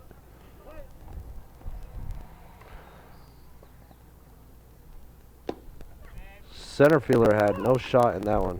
I'd really love to see someone test Jack Harris's arm. You can tell he's a really good athlete, so I'd love to see someone try to take home on him. That'd be a really great play. So 1 strike for Vogenthaler against Dakota Connors, who is number 3 in the lineup. Vogenthaler with the pitch. Close call ball. Here in the top of the 6th, we have Adam Holler currently standing at first, Raymond Jones at third. 1 ball and 1 strike for Vogenthaler. So far in the game, he's only given up 1 earned run, no strikeouts, no walks. Vogenthaler with the pitch, and it's popped up. Great play for the Gators as the shortstop is under it and catches it. Good play by Krish. Tough at bat there for Dakota Connors. You could hear a little bit of displeasure from the side where Mike Cummins is. That's really an at bat where you got to put the ball on the ground, advance your runner. And it couldn't have been a perfect scenario, more perfect scenario for Vogenthaler. How now that he has 1 out, could force upon the double play at second and first. And we just mentioned too. We got Dallas Day up. You got to be really careful about him. He's one of their best hitters, one of the best hitters in the league. So, as a pitcher, Vogenthaler wants to be careful around this guy, especially since you got 2 guys on. And he has an open base. He does not necessarily need to squeeze in those strikes. Vogenthaler with the pitch, and it's thrown outside.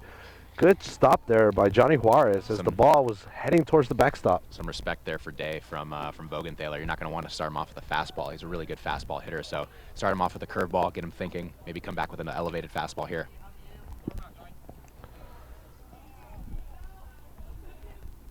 Vogenthaler throwing it. And there it is. And it's popped up by Dallas Day. High and out of play. Just a good series of pitches so far from Vogenthaler. Start him off with a curveball, get him thinking, come back up with that elevated fastball, change the eye level. Just really good strategy from Vogenthaler. So with the count now, we have 1 ball, 1 strike, 1 out here in the top of the 6th. We see a steal here out of the Pioneers. You see the catcher Johnny Juarez signaling to his infielders, be prepared for a steal. Infield is brought in close as well. Vogenthaler looking for his call, finds it, looking to the catcher, steps away, did not like the call. Got to be careful with those. Balks could happen when that occurs. Here's the pitch, and it hits Day. Moving on the runner, now bases loaded for Cal East Bay, the Pioneers. Vogenthaler's got himself into a little tight spot here. We got Tony Schifano coming out. Definitely don't want to load the bases, especially with the heart of this lineup coming up. Schifano quickly took over the SF State Gators once Mike Cummings left in 2015. So you got Colt Partial coming with the bat now, the shortstop for the Pioneers. Here's a replay of the batter getting hit by the ball. Dallas Day had no time to react and gets hit with the ball. Good job there from Dallas Day just to turn on it. I mean, all you can really do is just turn your back. Breaking apart now is the Gators ready. Here we are in top of the 6th. Cal East Bay 1, San Francisco State 0. Bases loaded, 1 out. We have up batting Colt Partial, right-hand batter. Here's the windup in the pitch, and it's low into the ground. Great stop by Johnny Juarez again, not letting the ball get past him. You can tell Vogenthaler's getting a little fatigued here. Or maybe he's just getting a little shaken by the fact that you have the bases loaded, but here's an opportunity here for him. He has to a get out high of this inning. pitch count. He does. He has an opportunity here to get out of this inning, though. Here's Vogenthaler with the pitch. It's driven out towards right field in for the hit. Getting the RBI is Cold Partial, and bases are loaded still for the Cal East Bay, now leading 2-0. Left fielder. Good job by Jordan Abernathy to get that ball in quickly to potentially cut off that second scoring run. So with it being a 2-0 ball game, 1 out, we're going to want to try to get a ground ball here for the Gators, from the Pioneers. Turn that double play, help their pitcher get out of this inning. All momentum rolling along with the Pioneers. Gators looking for a stop.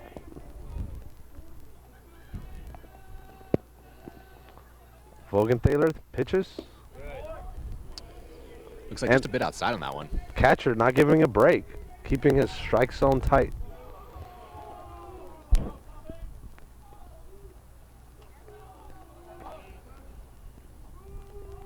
Vogenthaler pitching.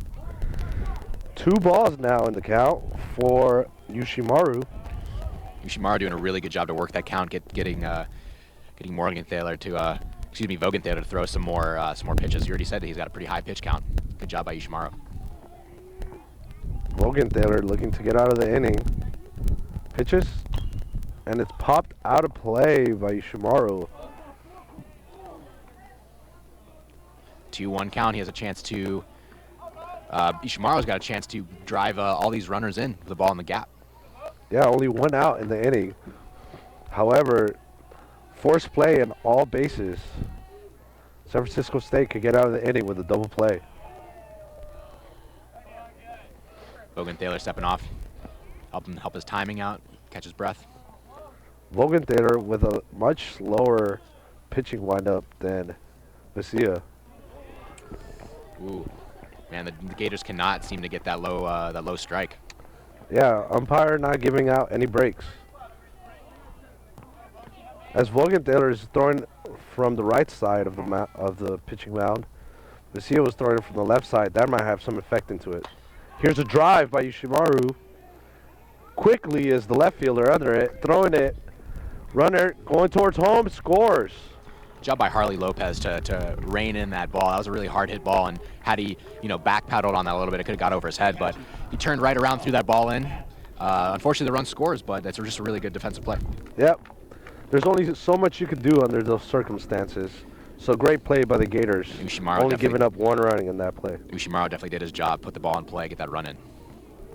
Still a close game here on top of the 6th. Cal State East Bay leading 3-0 with runners at first and second, 2 outs. Here's the pitch, hit out of play.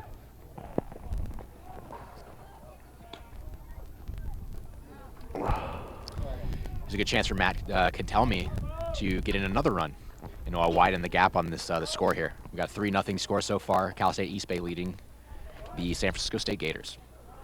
I would assume this is the last inning for Vogenthaler now, having 69 pitches thrown and giving up 3 runs.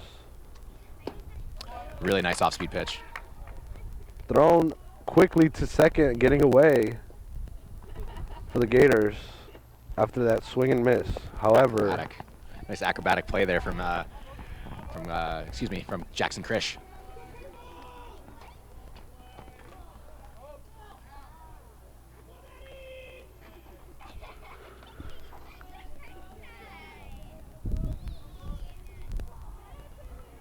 Grant Vogenthaler with the pitch. Good idea. Still throwing that speed fastball. Good idea to elevate that fastball. Hoping to get the batter to pop up. Grant Vogenthaler ahead of the count. 1 ball, 2 strikes, 2 outs. Looking to get out of the inning. Pitching, and it's swung on, popped up towards second. Now driving towards first is the second baseman for the out. Can of corn for Brady Dorn. So now the Gators have some work to do, trailing 3-0 here, moving on towards the bottom of the 6th. That's right. At Maloney Field. Stay tuned. It's a beautiful day out here, as no signs of rain still, and very happy that we have a nice crowd outcome. Absolutely. We were just talking about earlier in the broadcast how the weather's been so bad, and we're really lucky right now to have some really good weather. Here's the replay for the third out. That was caught by second baseman. Got right underneath it for the easy out. Good job by Vogenthaler to limit the damage in that inning as well. He had he came in that inning down 1-0, and unfortunately the Pioneers scored a couple of runs there, but just really good job from Vogenthaler to limit the damage. And a lot of the leadoff hitters were on base. Absolutely. Which is very dangerous because all the power hitters for the Pioneers were up batting, and like you said, good job by Vogenthaler limiting the damage. Yeah. And we were talking about that in one of our keys of the game, how because as of late, the SF State Gators pitching has been so good, one of the keys of the game was that the Pioneers need to get out on the board early, and that's exactly what we saw in that first couple innings. They got that 1-0 lead, and now they just tacked on a couple of more, and you know, who says that they're not going to get a couple more here? But like you said, you know, there's a chance for the Gators to get some back. And no signs of slowing down is Alex Vesia back on the mound, showing why he's one of the leading pitchers in the conference, actually, in the CCA AA conference. He's one of the leaders in ERA and one of the leaders in strikeouts. And today we have seen why he's one of the best. Here's the pitch. Nasty breaking ball for a called strike. So Alex Vesia winding up and pitching. Swung on by the Gators, popped up, out towards first base line. Underneath it is the first baseman for the out. And as you said earlier in the game, you know, you could tell the frustration starting to get a little palpable. With how good of a pitcher Alex Vesia is, the Gators just can't seem to get anything together. It's hard. It's a really hard day for the Gators so far. We're going to show Harley Lopez's walk-off here in just a short moment. But you got a flash of his stats there. He's the Gator of the week with hitting .500. Looking to get a run on board, Harley Lopez staring at Vesia. Vesia pitching. Close inside pitch, almost hitting Lopez. There's a chance now for third baseman Anton Self to get really the first hit in a couple innings here for the Gators. Anton Self, my apologies. Boy. 2 balls now for Anton Self as Alex Vesia Stay in the line, T. with a controlling pitch count of 44 pitches. And here's the pitch. Low. Good eye by Antoine Self. I like the strategy for the Gators by batting Anton Self in the 9-hole. He's hitting .274, so he's a really good second leadoff. Vesia with the pitch. Getting a strike call. We were talking about that earlier in the game, too. Vesia is just pounding the strike zone. He's got great command of his pitches, and it's really starting to show. 3 balls, 1 strike, 1 out here in the bottom of the 6th. And the pitch. And it's thrown for a ball. First batter being walked on by Alex Vesia. You know, there's one runner's nothing doing. You know, he's an excellent pitcher, and one walk's not going to hurt him that much. Vesia looking upset after giving up the walk, trying to get his command back against Jackson Critch, one of the leaders in the CCAA batting average.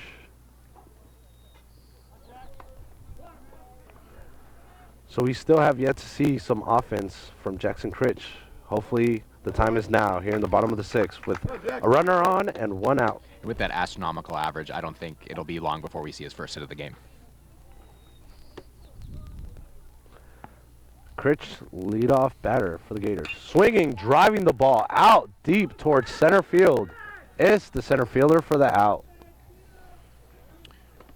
It's a great swing on the ball, just unfortunately a little bit under it. Ready, replay?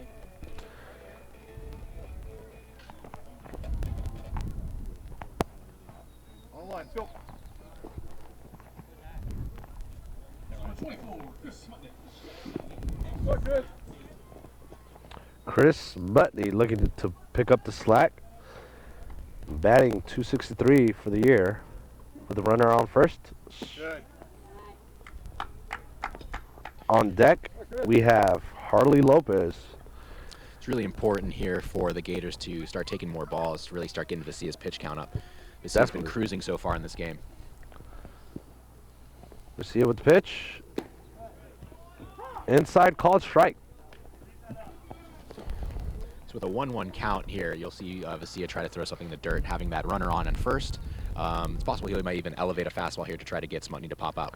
And Chris Smutney hopefully shows some patience, not trying to get ahead of the count.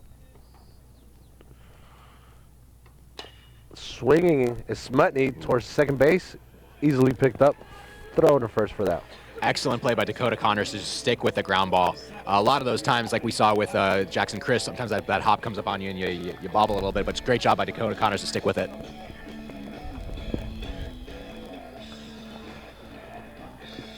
So now moving on towards the top of the 7th, we have Cal State East Bay showing all the offense in the game, leading 3-0, and it's looking to get more runs.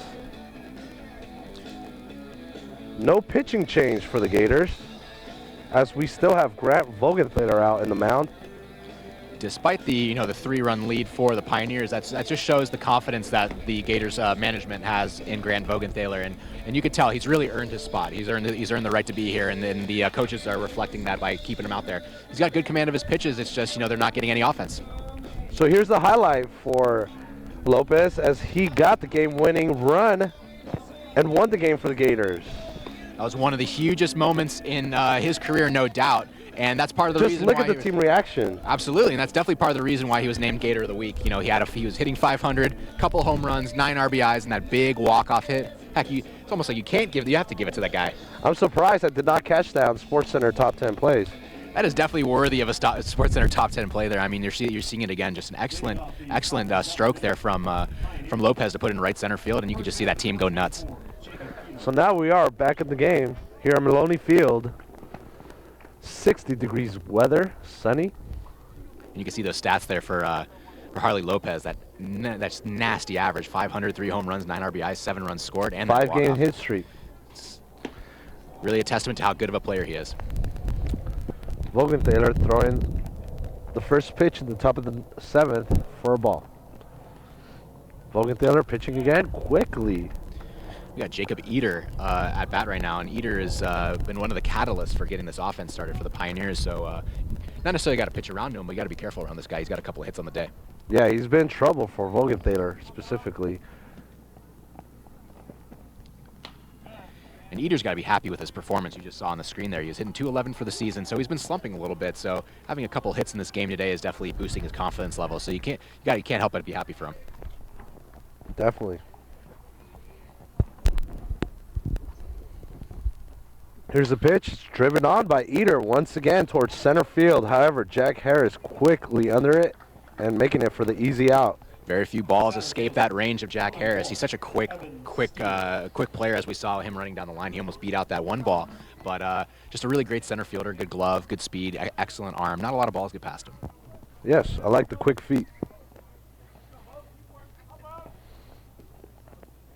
Vogenthaler here in the top of the 7th with 1 out now. Up at bat is Steele. And Steele taking first pitch for a ball. I admire Vogenthaler. He's trying to get that low strike. Unfortunately, the Gators pitching staff hasn't been able to get it today. Here's the pitch, and it's thrown low again for a ball. Vogenthaler picking up his pace a little bit here. Yes, I like the up-tempo now by Vogenthaler. Vogenthaler now with the third pitch. This one's given a strike. 2 balls, 1 strike. Vogenthaler's just feeling out the strike zone. As we mentioned, he's having a hard time getting that low strike, so he's just trying to see where he can get away with here. And I'm really liking this tempo as he's already winding up for his fourth pitch in this at-bat. And he pitches, swung on and missed. 2 balls, 2 strikes now. Good velocity there. Steele couldn't catch up to it. Disregard, 2 balls and 1 ball and 2 strikes with 1 out in the inning. And here's the pitch. And it's struck it out. Great pitch. Vogenthaler says, "Sit down, meat. I'm going to give you that same pitch." Grab some pine, meat. One of my favorite baseball sayings. That's probably one of the reasons why I love this game, man. All the really great sayings. You can always tell when something comes from baseball. Can of corn, fly ball. Sit, grab some pine meat. Just great sayings all around. Grant Vogenthaler now with 2 outs here in the top of the 7th. Pitching popped up, out of play. No balls, one strike for Raymond Jones, who did create a rally in the earlier innings for Cal East Bay and was able to score or drive in the run. It's excellent job from the Pioneers from getting hits out of the bottom of the order from Eater and then coming back around the top of the Here's the order. pitch. Strike. Vogenthaler now getting his confidence back, looking like he has his command back. It's a fierce fastball. Throws it right down the middle. Right-hand pitcher also bats right, 6'1", 175 pounds. Senior pitcher. Throwing low. Good pitch, as he has 2 strikes already in this matchup and only his first ball given. It's a really good idea there from Vogenthaler. You got the 2 strikes already. No need to give him something he can hit. Throw something in the dirt, get him to chase. He still has 2 more pitches to mess around with. And here's the pitch, and it's driven by Jones. However, Critch, unfortunately, unable to get the play. That's a dangerous play. You know, Critch was right on it. He was right in front of it, but that ball just hopped up. You know, almost hit him in the head. That's a tough play. He's had a couple of really tough breaks over there at the shortstop position today. However, Jack Harris was quickly just behind Critch for able to stop the runner at first. That's got to give you a lot of confidence too in Jack Harris as a fielder. That if something happens or there's a ball hit up the middle, he's gonna be right there to throw out the runner. Respect. Absolutely. Vogenthaler focusing on the runner at first, trying to get 1 out.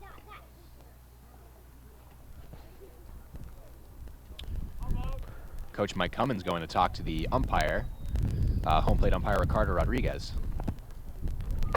He's probably tired of seeing how many balls have been thrown towards first, trying to get the runner out. Yeah, it's his prerogative as a pitcher. I mean, that's part of his strategy. You know, keep the runners at first honest. So here we have the replay from Cal State East Bay getting that runner at first. Man, that's just a tricky hop there for Jackson Critch. And the great defensive play by Jack Harris shown. Yep. Keep him honest over there at first. You don't want to test that arm. Back now, we have Grant Vogenthaler staring down the runner at first, winding up, throwing. Nice call, strike.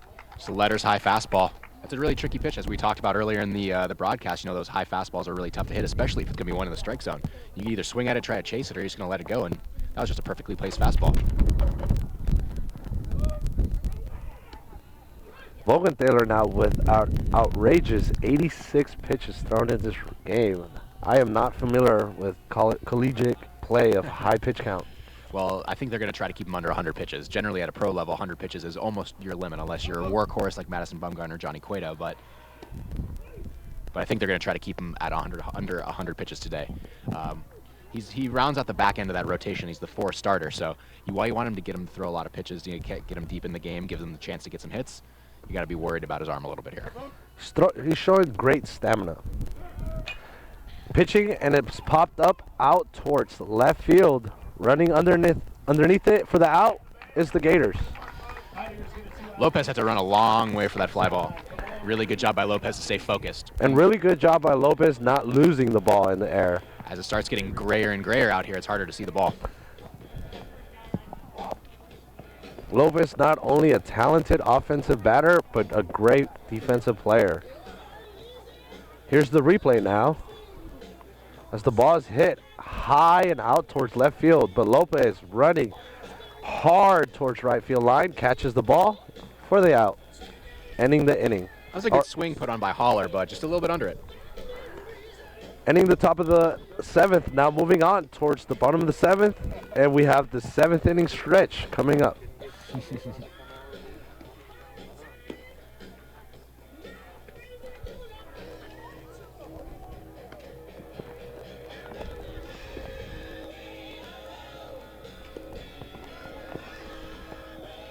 Coming up to bat for the Gators, could be number 8, Harley Lopez. We were just talking about him. He made that great play in the outfield there. Gator of the week, Harley Lopez of the same fame, has a chance here to string together hopefully a couple of hits, get that offense started. Harley Lopez is really one of those the catalysts that really gets that Gators offense chugging. So him getting on base, getting a hit, or even getting a walk here in the situation is going to put him in a really good position. Yeah, and So far for the outcome of the game has been more of a pitching matchup, whereas Bogenthaler for the Gators has gone 7 innings strong, only giving up 3 runs, one of those being earned, 7 hits, 1 strikeout. Still on the mound now, after taking over from Risucci, is Alex Vesia, who has pitched now 4 innings. He's given up 2 walks and has struck out 3 batters. Up at bat is Lopez.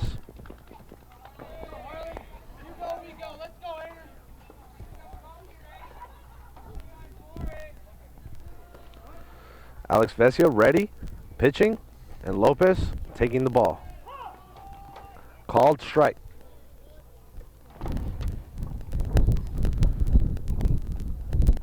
Looking to spark some offense is Lopez. That's just much needed in this game. However, he's already behind in the count, 0-2.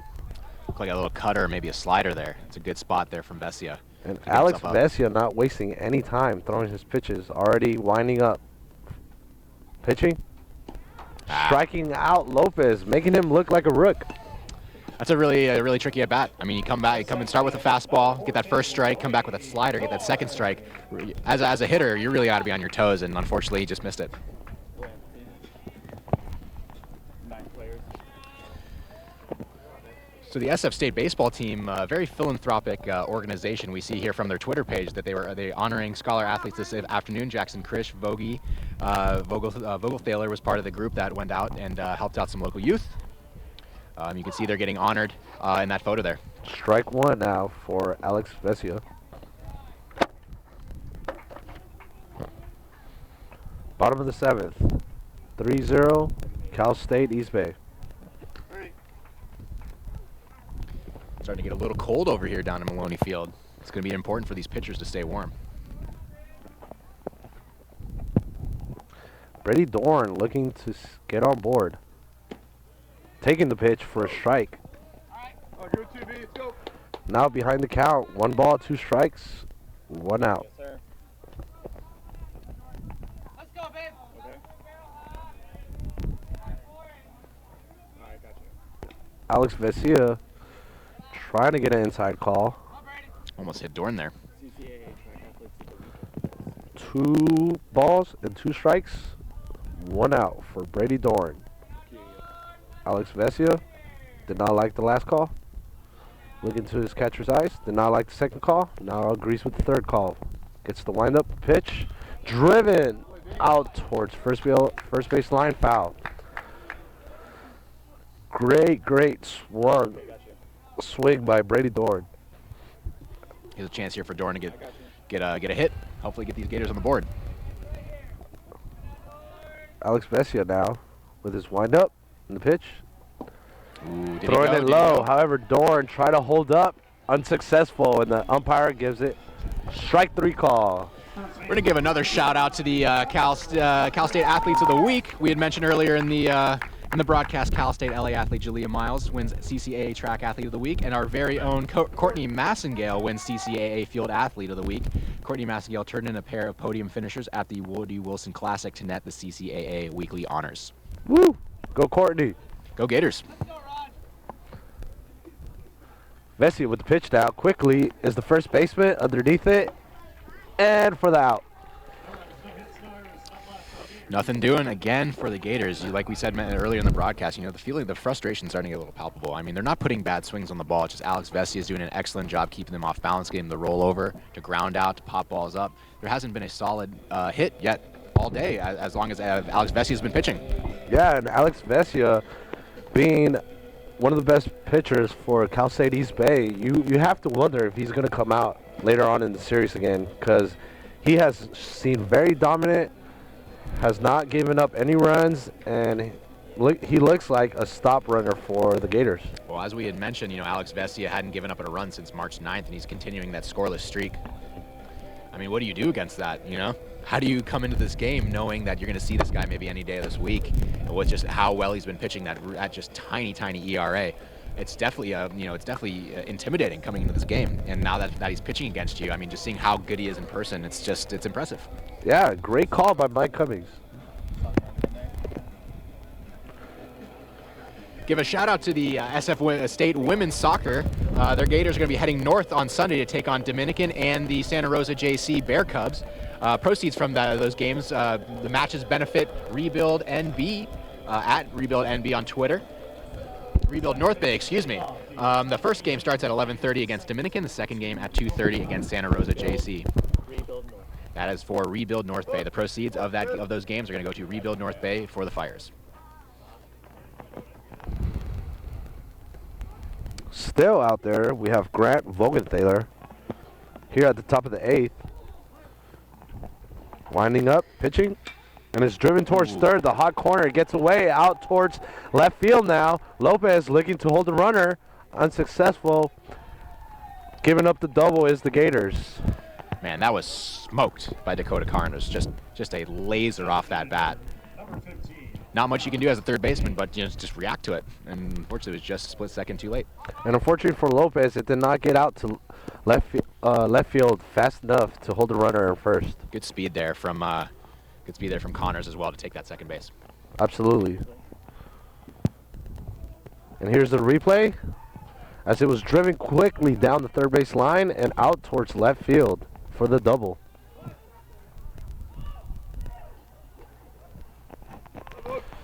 So now we have a runner on second, no outs, and it's swung on again towards third base line. Again, it gets away towards left field. Running hard is Connors and stopping at third base with no outs. Dallas Day just stuck his bat out there and poked that one down the line. And that was a great effort by Antoine Self as he tried his best to keep the ball in field play, but unfortunately got away there. Getting some cardio in over there at third base. You know, that was diving. Just two straight batters right down the line there. Already showing danger is Grant Vogenthaler, who has runners at first and third here at top of the 8th. No outs. Attention, please. Now pitch running at first base, number 22, Paul Bernarski. So we have a pinch runner now. Paul Bernarski's coming in. He's going to be running for, I believe that was Dakota Connors. Or excuse me, for Adam D. Yes. Dallas D, excuse me. So with the runners first and third, pitch given for a ball. May see a stolen base here from Bernarski. Get some wheels on the base paths there. It'll be interesting to see if they keep Bernarski in the game, as Dallas Day was the DH. Vogenthaler pitching for the strike. One ball, one strike. You hear that pop of that glove. Vogenthaler still got some velocity behind those fastballs. So even though with the high pitch count, you know, he's still firing out there. So you got to give him a lot of credit for that. Vogenthaler not staring down the runner at first anymore, focusing towards the catcher throwing, and the runner runs towards second and gets away with the steal. And that's got to be expected. I mean, you bring in that pitch runner, you're pretty much going to run on him. And I was just mentioning how Vogenthaler wasn't checking down on the first base runner. Yeah, we've been seeing that all game, how he's been going over to first to try to get that runner. You know, he didn't check, and he took advantage of it. Great call by Cummings, head coach for Cal State East Bay.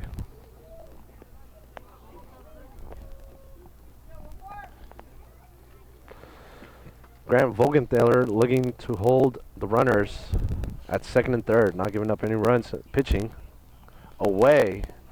One ball, no strikes, no outs. You know, I just got to mention that, you know, it's already the top of the 8th inning. We've only been here since 3 o'clock. It's been almost a 2-hour game. And you know, we've been talking, we've been having a good time here. Time goes by really fast.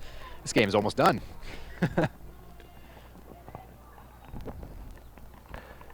Here's the pitch, Vogenthaler, swing and a miss. Excellent. Way to hold on to that foul tip.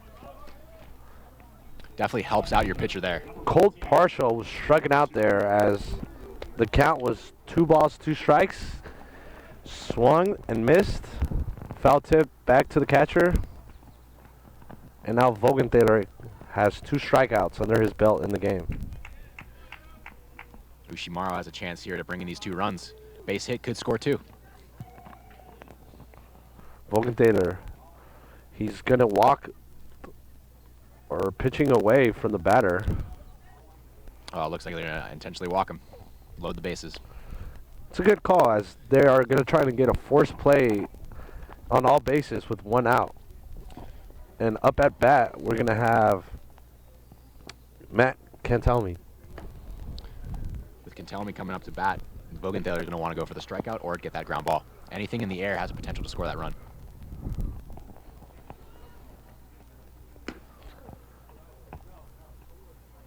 So with the intention to walk to Yoshimaru, bases are now loaded here at the top of the 8th with only 1 out. And we have head coach for the Gators, Tony Schifano, walking towards the mound. Think we'll see a pitching change? Yeah, I think it's time for Speedy Oil pitching change. This pitching change brought to you by the Beckett Department. Shout out to Mike. Let's give a shout out to everybody on this this broadcast right now. We're all Beckett students. We're happy to bring you this game live streaming over here at Maloney Field for the SF Gators and Cal State East Bay Pioneers. So shout out to everyone on this broadcast, all of our cameramen, all of our editors, everybody in the booth, and especially to you, Jorge. Thank you, shout Paul. out to yourself. Appreciate it. And shout out to Mike and Val. That's right. So this game has been a very close game as Cal State East Bay has taken an early lead 1-0, then got 2 more runs later on in the innings, and is now holding on to that lead 3-0 with Alex Vesia showing dominance in the pitching mound. Grant Vogenthaler, he put up a good fight as he pitched 7 innings in 1/3, struck out 2 batters, only gave up 1 earned run, and pretty much held the damage that Cal State East Bay has been creating. Currently, Cal State East Bay has 3 runners on base with the bases loaded, but with the pitching change, hopefully we are able to get out of this inning with no runs given. So Jordan Iglete, he's out, right-handed pitcher, freshman.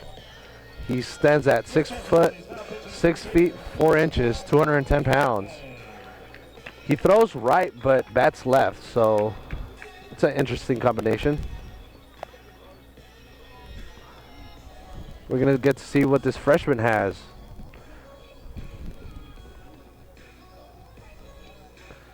And for the Gators, there's still 2 more innings to go.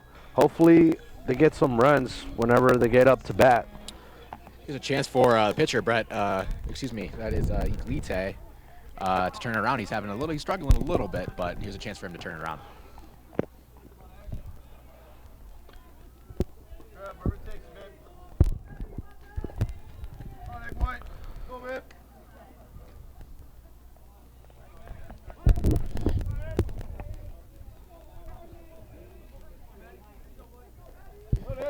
So Iglite has got a 1.17 ERA. Has a And chance to that's- lower it even further.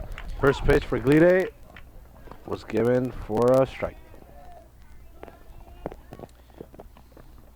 In 11 appearances and 15.1 innings, Iglite is sporting a nice 1.17 ERA, 12 hits, 6 runs, 2 of those runs earned, and only 8 walks. Iglite with the pitch, swung on and missed for strike 2. So Iglite, one of the better relievers that the Gators have. They have a chance here to trot him out and hopefully limit this damage. We got the bases loaded, but they clearly have a lot of faith in him to get this out. And I'm loving how he's getting those strikes early on, knowing he has the bases loaded, no time to waste. Iglite with the windup, and it's driven out towards third base. Luckily, it's foul and out of play.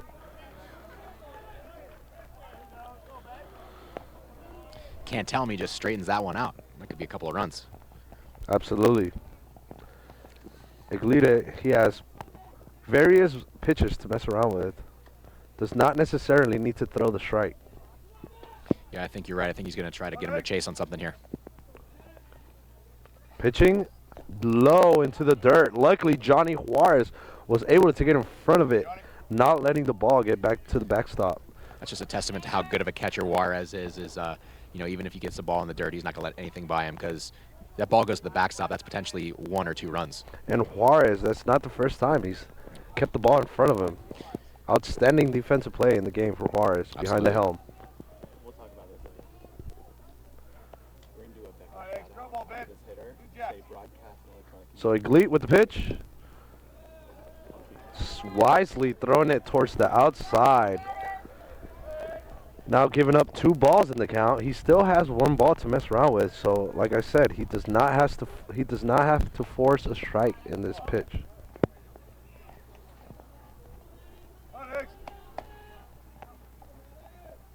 Elite with pitch. Oh, Where'd not that giving one the miss? call, umpire. You can hear the fans over here where that one missed. That was pretty close. You know, it's a judgment call by the umpire, but it looks like it was just a bit low, at least from where I'm sitting. And actually now the count is 2 balls and 2 strikes. 1 out here in the top of the 8th, bases loaded. Can't tell me at the bat, and a Elite under the mound. And the windup, pitch, and hit towards the backstop, out of play.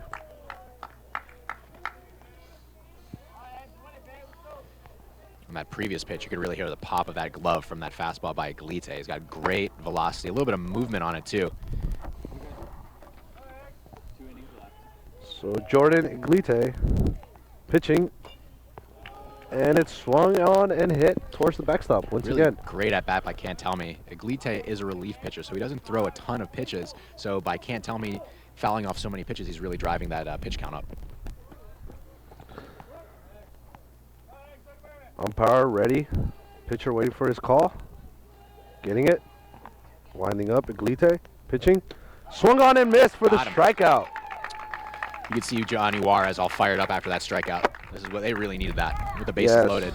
The Gators needed that desperately. Now it's 2 outs here in the top of the 8th. Just want to give another shout out to everybody on this broadcast. We're all students here in the Broadcast and Electronic Communication Arts Department. So if you're a prospective student that is looking to come to San Francisco State and you want to get involved in some live sports broadcasting, check out some of our classes here at San Francisco State, the Broadcast Electronic Communication Arts. Here's the pitch.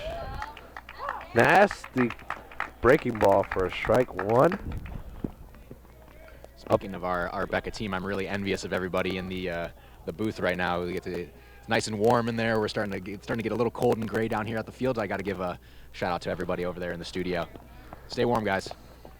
And Jacob Eder up at bat, swinging, fouling the ball out. Now quickly behind, 0-2 in the count. And Eder's been one of the more successful batters today in this game for the Pioneers. He got that rally started, him and Raymond Jones. He's got already 3 hits on the day, so Eder's having himself a day. Absolutely. However, with the pitching change, Eder has not seen Iglite's stuff. So No, he has not. let's see how this goes. Iglite with the pitch, and Eder Eder just pokes his bat out there. Run getting one, another run. hit. And driving in 2 runs in the play with the single. Wow, Jacob Eder is just having himself a game. I believe that's his 4th hit of the game. Absolutely, man. He has been a Gator killer for today. Fielder, number 1. I like that. Evan I like that. Gator killer. However, you know, it's got to be really frustrating, you know, being as a Gators player right now, you know, just how well Alex Vassia has been pitching. And despite that, you know, Vogenthaler's been pitching exceptionally himself prior to the pitching change. It's just unfortunate that, you know, just a couple of runs came across the board. And here's the replay as it's poked out by Eder towards center field for the long drive and in for the single. 2 RBIs scored in the process. It's an excellent at-bat by Jacob Eder. And as a defensive player for the Gators, there's not much you can really do about that. He just stuck his bat out there, just stroked one out to center field. Not much you can do. It's an unfortunate place to do it with the bases loaded. Runner quickly stealing to second and safe. Kind of expected that was going to happen with the runner being on first and second, or excuse me, first and third. Kind of surprised to see it with 2 outs, but with the lead growing for the Pioneers, you know, kind of all, you know, anything goes. Yeah, Pioneers are not wasting any time trying to get as many runs as they can before the bottom of the 8th. As this game is quickly coming to an end, here's the pitch. Strike. Good pitch. Nice lively fastball there from Jordan Iglite. Jordan Iglite looking to rebound after giving up 2 runs. None of those runs were under his ERA, but Yeah, those I believe those are Vogenthaler's runs. here's the pitch. Thrown high. Just a bit high.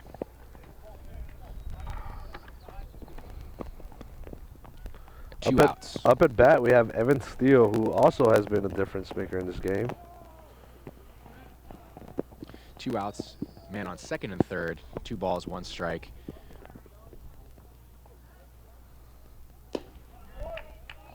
Nice. Nice pitch by Jordan Iglite. Iglite wants to end this inning. He wants to get his buddies up to bat.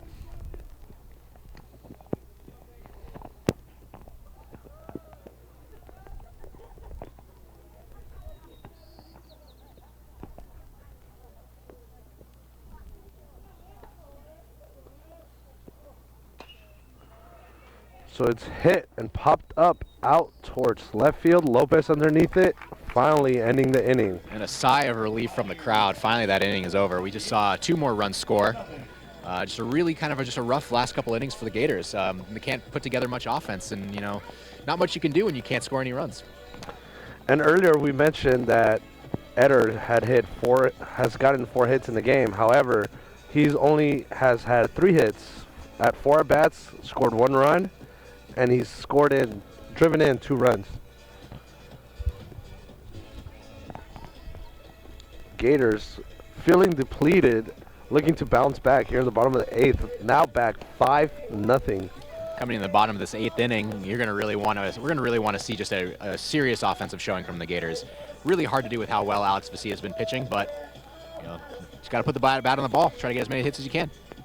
So make sure to follow us at GoCCAA, also hashtag GoCCAA and hashtag CCAABSB. Also find us at www.goccaa.org. You can find any statistics within the league, conference, also any personal individual player stats, and definitely our San Francisco State Gators. Yeah, keep up with any one of your favorite players, favorite teams. You can catch the live stream, especially if they're doing a live stream that day. I know you can do you can watch the Gamecast where you can see the stats updating in real time. So if you want to check out any of those games or just check out some standings or statistics, as Jorge mentioned, check everybody out at http://www.gocaa.org. Up at bat, we have Jack Harris, who could potentially help the Gators get the first run in the game. This is really who you want at bat right now. Definitely. However, it was a low and outside call strike for Alex Vesia in the first pitch here in the bottom of the 8th. Here's the pitch. Vesia, low again. So far, so good for Jack Harris, working the count, 1-1 count. Vesia already winding up, pitching. Jack Harris patiently taking that for 2 balls and 1 strike. As I mentioned just a little while earlier, this is the guy you want up to bat. He was the team leader in home runs for the Gators last year. Vesia winding up, pitching. Jack Harris again, taking that for a strike.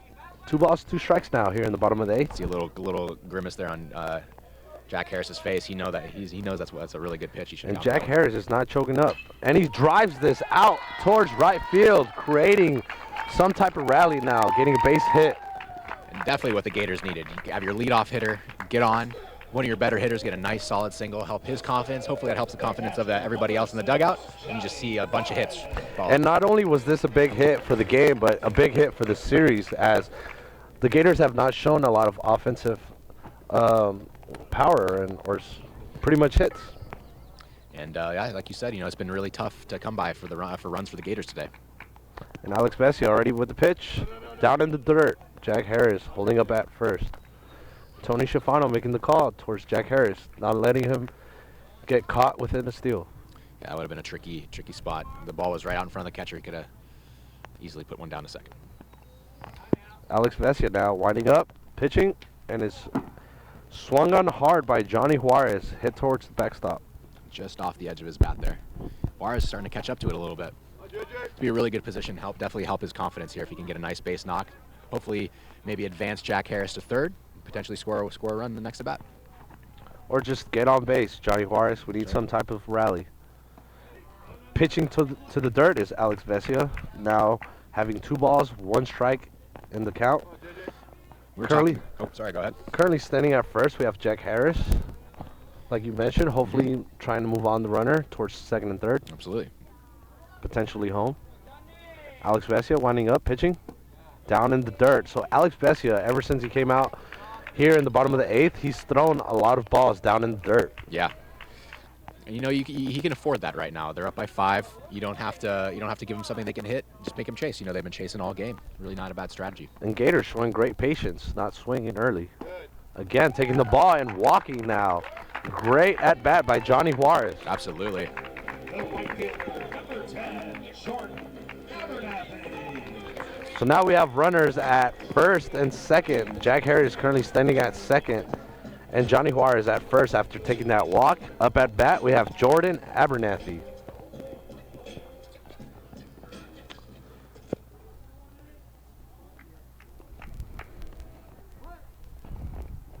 Alex Vesia already winding up, pitching, and is driven by Abernathy down the third base line, foul. Put that one between the lines with Jack Harris's speed. That could have been a run. Good eye by Abernathy, not wasting any time, swinging at strike calls. I like the aggressiveness of the Gators here later in the game. You know, the only way you're going to score runs is if you start swinging the bat. You got to let it rip. That's right. Here's Messia staring down the second, runner on second, throwing down and low in the dirt. You know, we've been talking about how good of a catcher, Johnny Juarez is, but Matt Cantelme has been awesome behind the backstop as well. Absolutely. And here's Alex Messia winding up, throwing, check swing, fouled for a strike. That'll be a strike, fouled it off into his glove. 1 ball, 2 strikes, no outs here in the bottom of the 8th. Runners at first and second.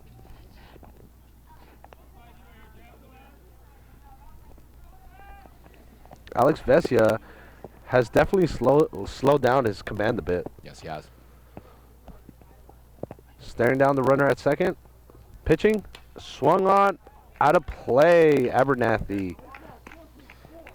You know, with how fast the game's been going, and now that they have a nice sizable lead on the Gators, there's really no need for Vesia to be, you know, running kind of roughshod as he was doing before. I liked what he was doing. It was keeping the Gators off balance, but right now he can kind of relax, you know, sit back a little bit and just pitch.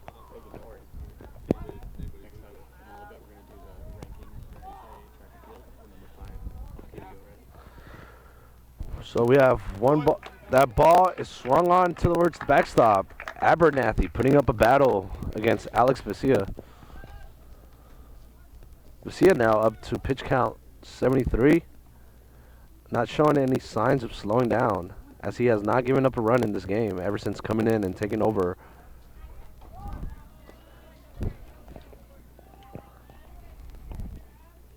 Here's Alex Vesia holding on the runners. Pitching, swung on by Abernathy and missed. This time he did not time down that ball. Third baseman, number 20, Anton Self. Here's a chance now for Anton Self, the third baseman, to get a base knock and hopefully get his team on the board. Definitely, and Alex Vesia now has pitched for a total of 5 innings and a third, giving up 3 base walks and 6 strikeouts. He was one of our players to watch for at the beginning of the game.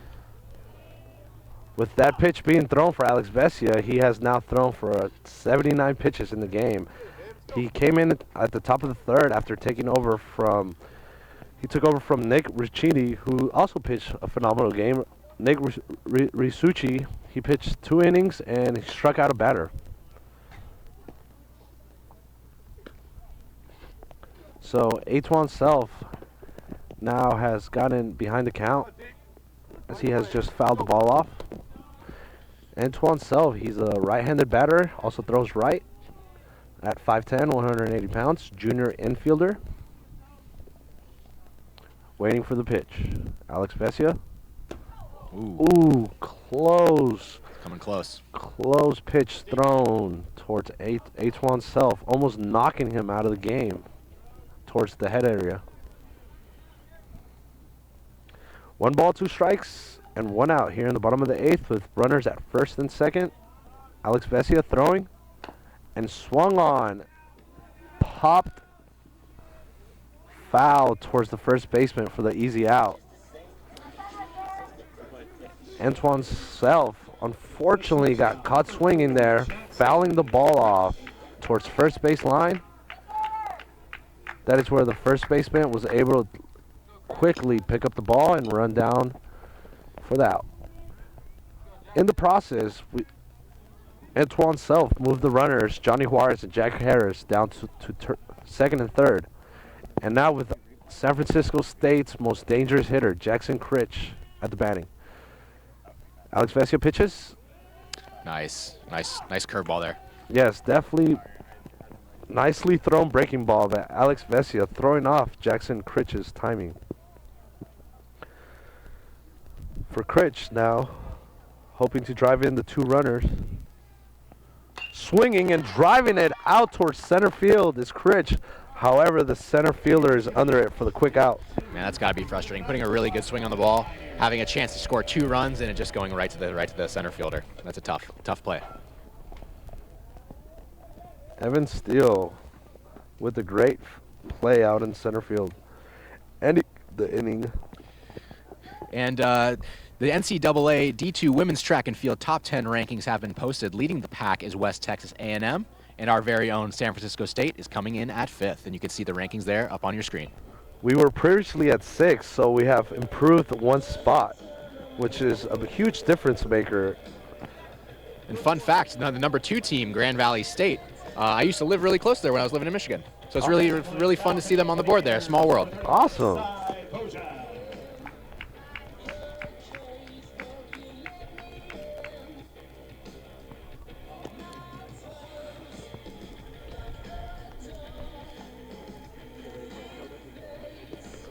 So, yet again, we have another pitching change for San Francisco State here at the top of the 9th.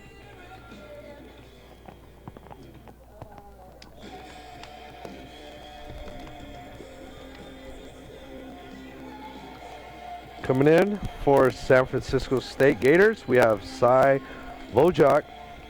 He's a senior left-handed pitcher.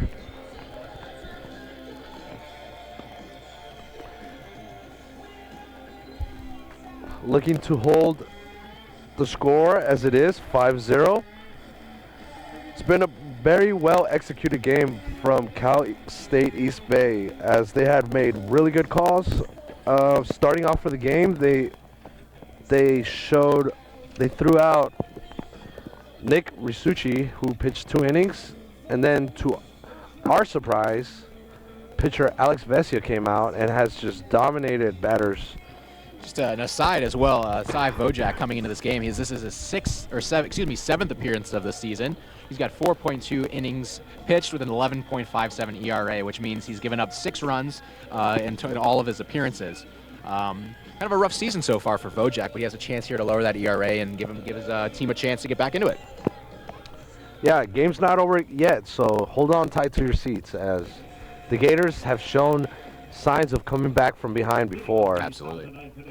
Perfect example is Lopez walk-off hit. That's right, and we just saw that a couple innings ago. But Mike Cummins, the coach for East Bay's got to be happy right now. We were talking in the beginning of the season, or beginning of the broadcast, how this is a series that both teams really want to win to help put them in the playoff picture. So already a really good start to the series from East Bay, and so Mike Cummins, head coach, got to be happy about that.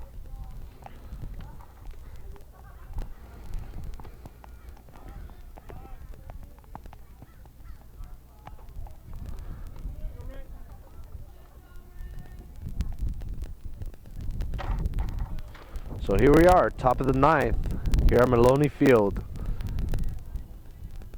where we have a pitching change, and the first pitch thrown for a ball. Raymond Jones leaves that one up for the first ball of his at-bat.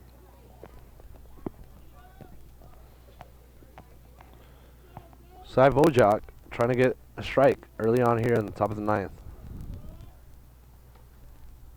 Pitching, outside call, 2 balls now in the game. Another chance here for Raymond Jones and the Pioneers to pad that lead. Raymond Jones with a couple hits in this game already.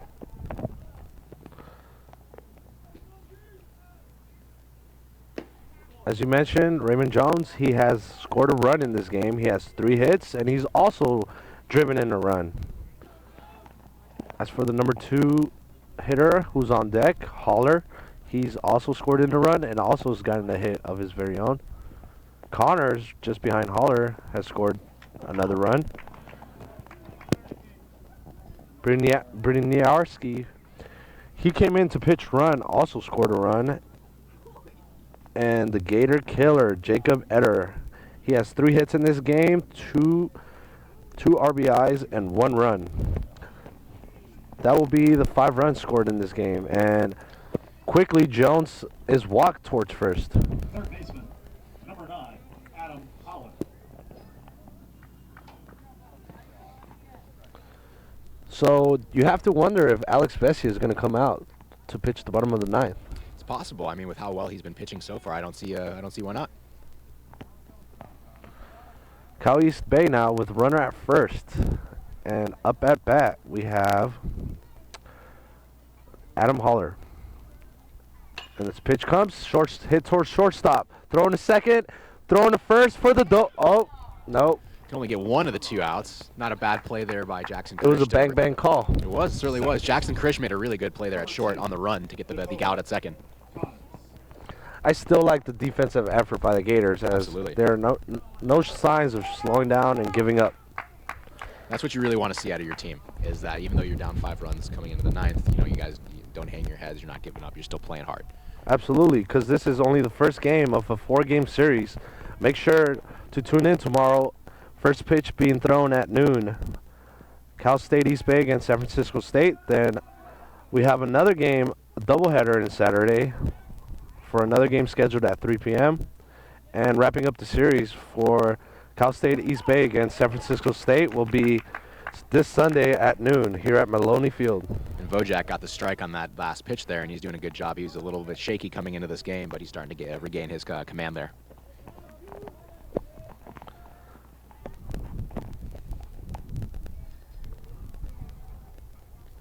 Here's the windup, and the pitch is high.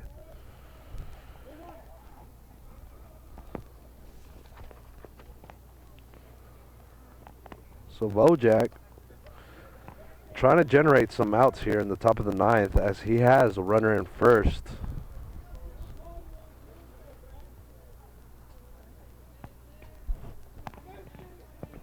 Southpaw, wind up, throwing it to first. Highly aware is Adam Holler, quickly running first. It was interesting pickoff move. I haven't seen anything like that in a long time. It was dangerously close to a balk, but he didn't move towards the plate. So it's a really, really deceptive move. I like it. That was a close call for a balk, because as I mentioned, he was doing the windup. Dakota Connors, one of the stars for Cal State East Bay, batting for a whooping .313 batting average, 42 hits, 30 runs, and 61 total bases. Definitely one of their better hitters. Hitting at the number 2 spot. Waiting for the pitch, and it's highly thrown. There has been no command so far from pitcher Cy Vojak. Vojak's going to really need to settle down here. Pitch to contact, get the double play. Vojak staring down the runner at first. Looking into the catcher. Pitching. Swung on and picked up at third baseman. Throw to second quickly for the out.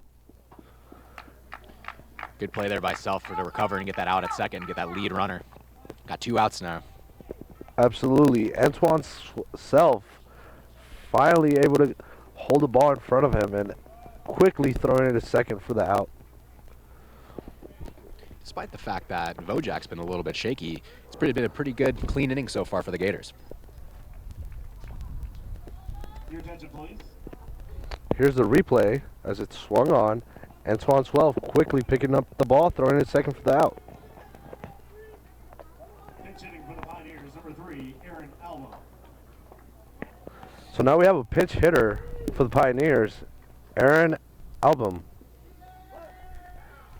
Right-handed hitter, looks like a big boy. Here's the pitch by Cy. It's thrown inside for the ball. Good take there by Album, cool, calm, and collected.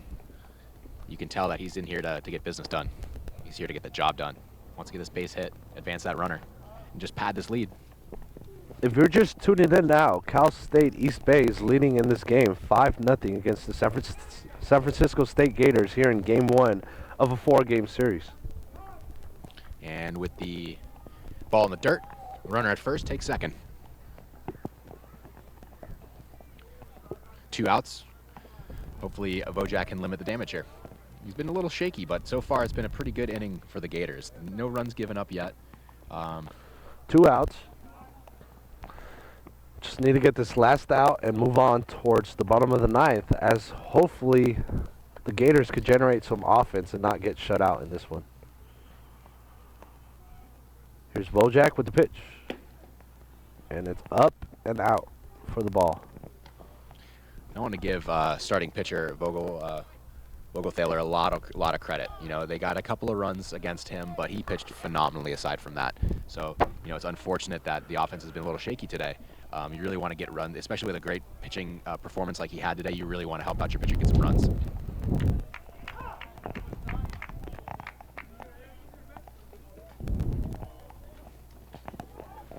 Count now, 2 balls, no strikes, 2 outs. Vojak in the mound. Aaron Album, pinch hitter, waiting for the pitch. And here's the pitch, and it's swung on, driven towards the second baseman, picked up quickly, thrown to first for the out.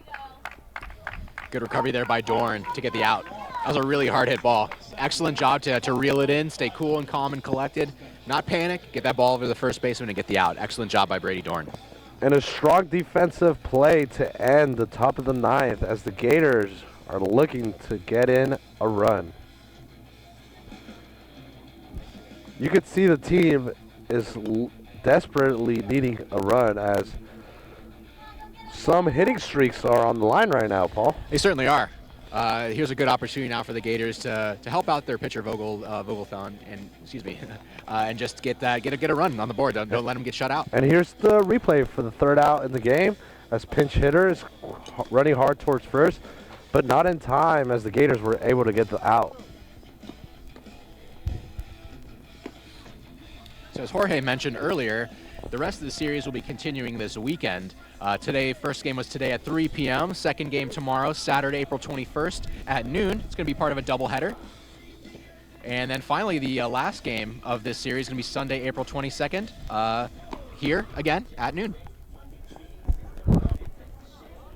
And some of the hitting streaks that are up and potentially lost is Lopez hitting streak, who's currently on a 5-game hitting streak.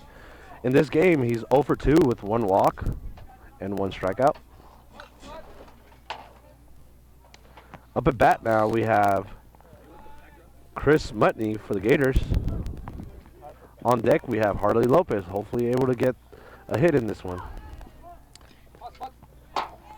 And an early strike for Alex Vecchia, staying in the game. Yeah. Alex Vecchia looking to wrap up this game.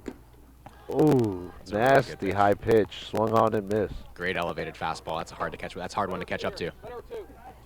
And if Alex Vecchia is successful in the rest of this game, he continues his scoreless streak. He continues to score the streak, and he already has 6. Make that 7 strikeouts now. He's well on his way. Left fielder, number 8, Harley Lopez. Well, here's the hero from last week, Harley Lopez, coming up to bat, hopefully giving his team a chance here to get their first run on the board. Yeah, no, Greg is helping him out, but the back drop is now hella dirty because it. And continue his hitting streak. Absolutely, yeah. Like you said, the hitting streak's on the line here. Switch around. Alex Vecchia with the pitch. Lopez, smart and wisely taking it low. Show respect there from Alex Vecchia. He knows that Harley Lopez is one of the best hitters on this team, and he's not going to start him off with a fastball that he can hit. He's going to give him a little breaking ball. It's a good idea. Really good idea from Alex Vecchia. Harley Lopez, good take as well. All right, you mean to Alex Vecchia now pitching, throwing it for a ball. Must have been just a bit high. 2 balls now in this. 2 balls to Harley Lopez. when you cue me for the post game and the talent to get ready, I'm gonna have Skylar switch over to the left and get more of the background. I'm gonna have to go left Lucio now pitching. Low. Lopez waiting for his pitch, not swinging on early.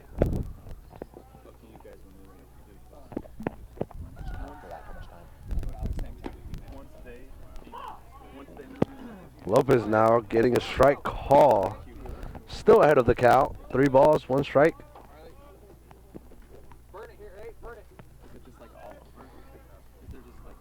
Throwing Vesia. Walking Lopez. You see some frustration out of Alex Vesia there. He's pitching a great game, and he doesn't want to put himself in a position where a run could score. Or he could get it pulled out of the game. Absolutely. I mean, he wants to continue his scoreless innings streak, and he can definitely do that if he can just shut out this game. However, the Gators are knocking now on the door for a potential run, as we have Lopez standing at first. No outs in this one.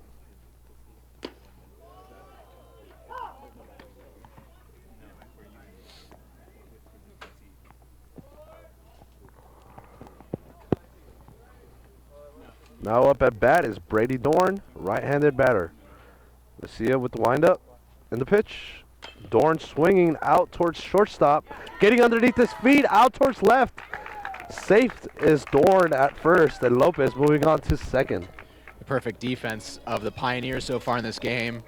Unfortunately, took a little bit of a turn there. Nothing really doing. You got the 2 runs. End of the game. You know, the 9th inning. Five. You're up 5 runs. You got 2 runners on base. You know, you can afford to miss one of those every here and there. Not a big deal. So now up at bat, we have Trevor Rogers, left-handed batter, going against the southpaw, Alex Vesia. Vesia now up at 90 pitches, still being dominant and not looking tired at all. Throwing it for a strike, call 1.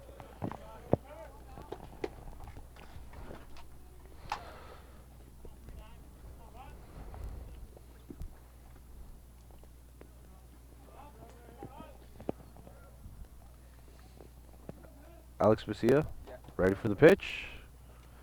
And taken. Good eye by Trevor Rogers.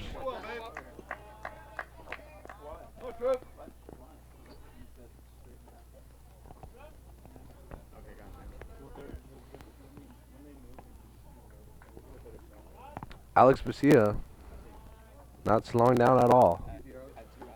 Ready for the pitch. And swung on hard, driven towards center field for a hit. And here comes around Lopez and scores for the first score for the Gators. That's right, 5-1, still Pioneers up, but that is a big boost of confidence there for the Gators, especially against such a good pitcher as Alex Vesia. Trevor Rogers with a good base knock, scoring the run. Harley Lopez saving his teammates from the shutout. And Alex Vesia's, streak is over. Streak. It appears so. That first run, or rather the first base runner of the inning was Harley Lopez, was the walk. And here's the replay. As that was driven out towards center, in for the single. And with the RBI is Trevor Rogers. Jack Harris, another really big, prolific hitter up to bat. This is the guy you want right here. So we have runners at first and third. Alex Vesia still in the game. And the pitch, driven, Jack Harris out towards left field line, foul. Just foul. If that was in, that would have been an interesting play. Absolutely. Would have scored the run, put Jack Harris possibly on second. Or third. It's true. One of the team leaders in extra base hits. So standing at first, we have Trevor Rogers, who just got the first RBI for the Gators. Brady Dorn at third. Jack Harris at batting. Patiently waiting for the pitch and taking the ball. Pitch count now is 2 balls, 1 strike, 1 out. Jack Harris waiting for Alex Vesia's pitch. And swung on and missed. Hard swing by Jack Harris. Alex Vesia now ahead of the count. This will be his 97th pitch thrown in the game. Waiting, taking a deep breath. Likes the call. Winds up, throws. Jack Harris swung on and missed. Too much mustard from Alex Vesia. Alex Vesia is a little bit frustrated from that run that he gave up. You know, he's putting a lot more behind that pitch. Put a lot more mustard, as you say, on that pitch. Hard for Jack Harris to catch up to that one. All right, Johnny, find a way, man.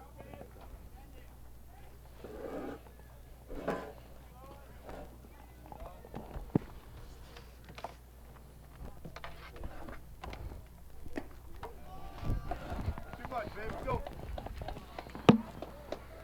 So it's still not over as the Gators are still here playing on the bottom of the ninth with runners at first and third. Cal State East Bay leading in this one 5-1. And Alex Vesia pitching. Throws it for a call ball. Johnny Juarez, who has had some good at-bats against Alex Vesia, is looking to drive in another run for the Gators.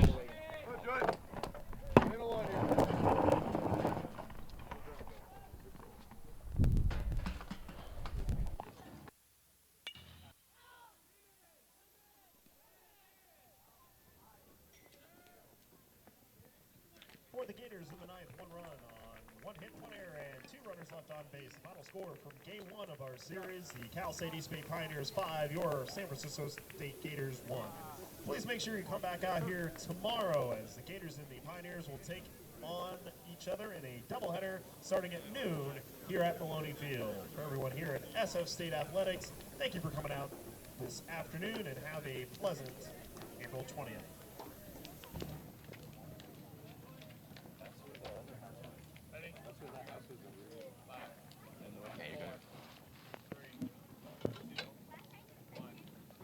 So welcome back to Maloney Field, where Cal State East Bay has just won 5-1 against San Francisco State Gators.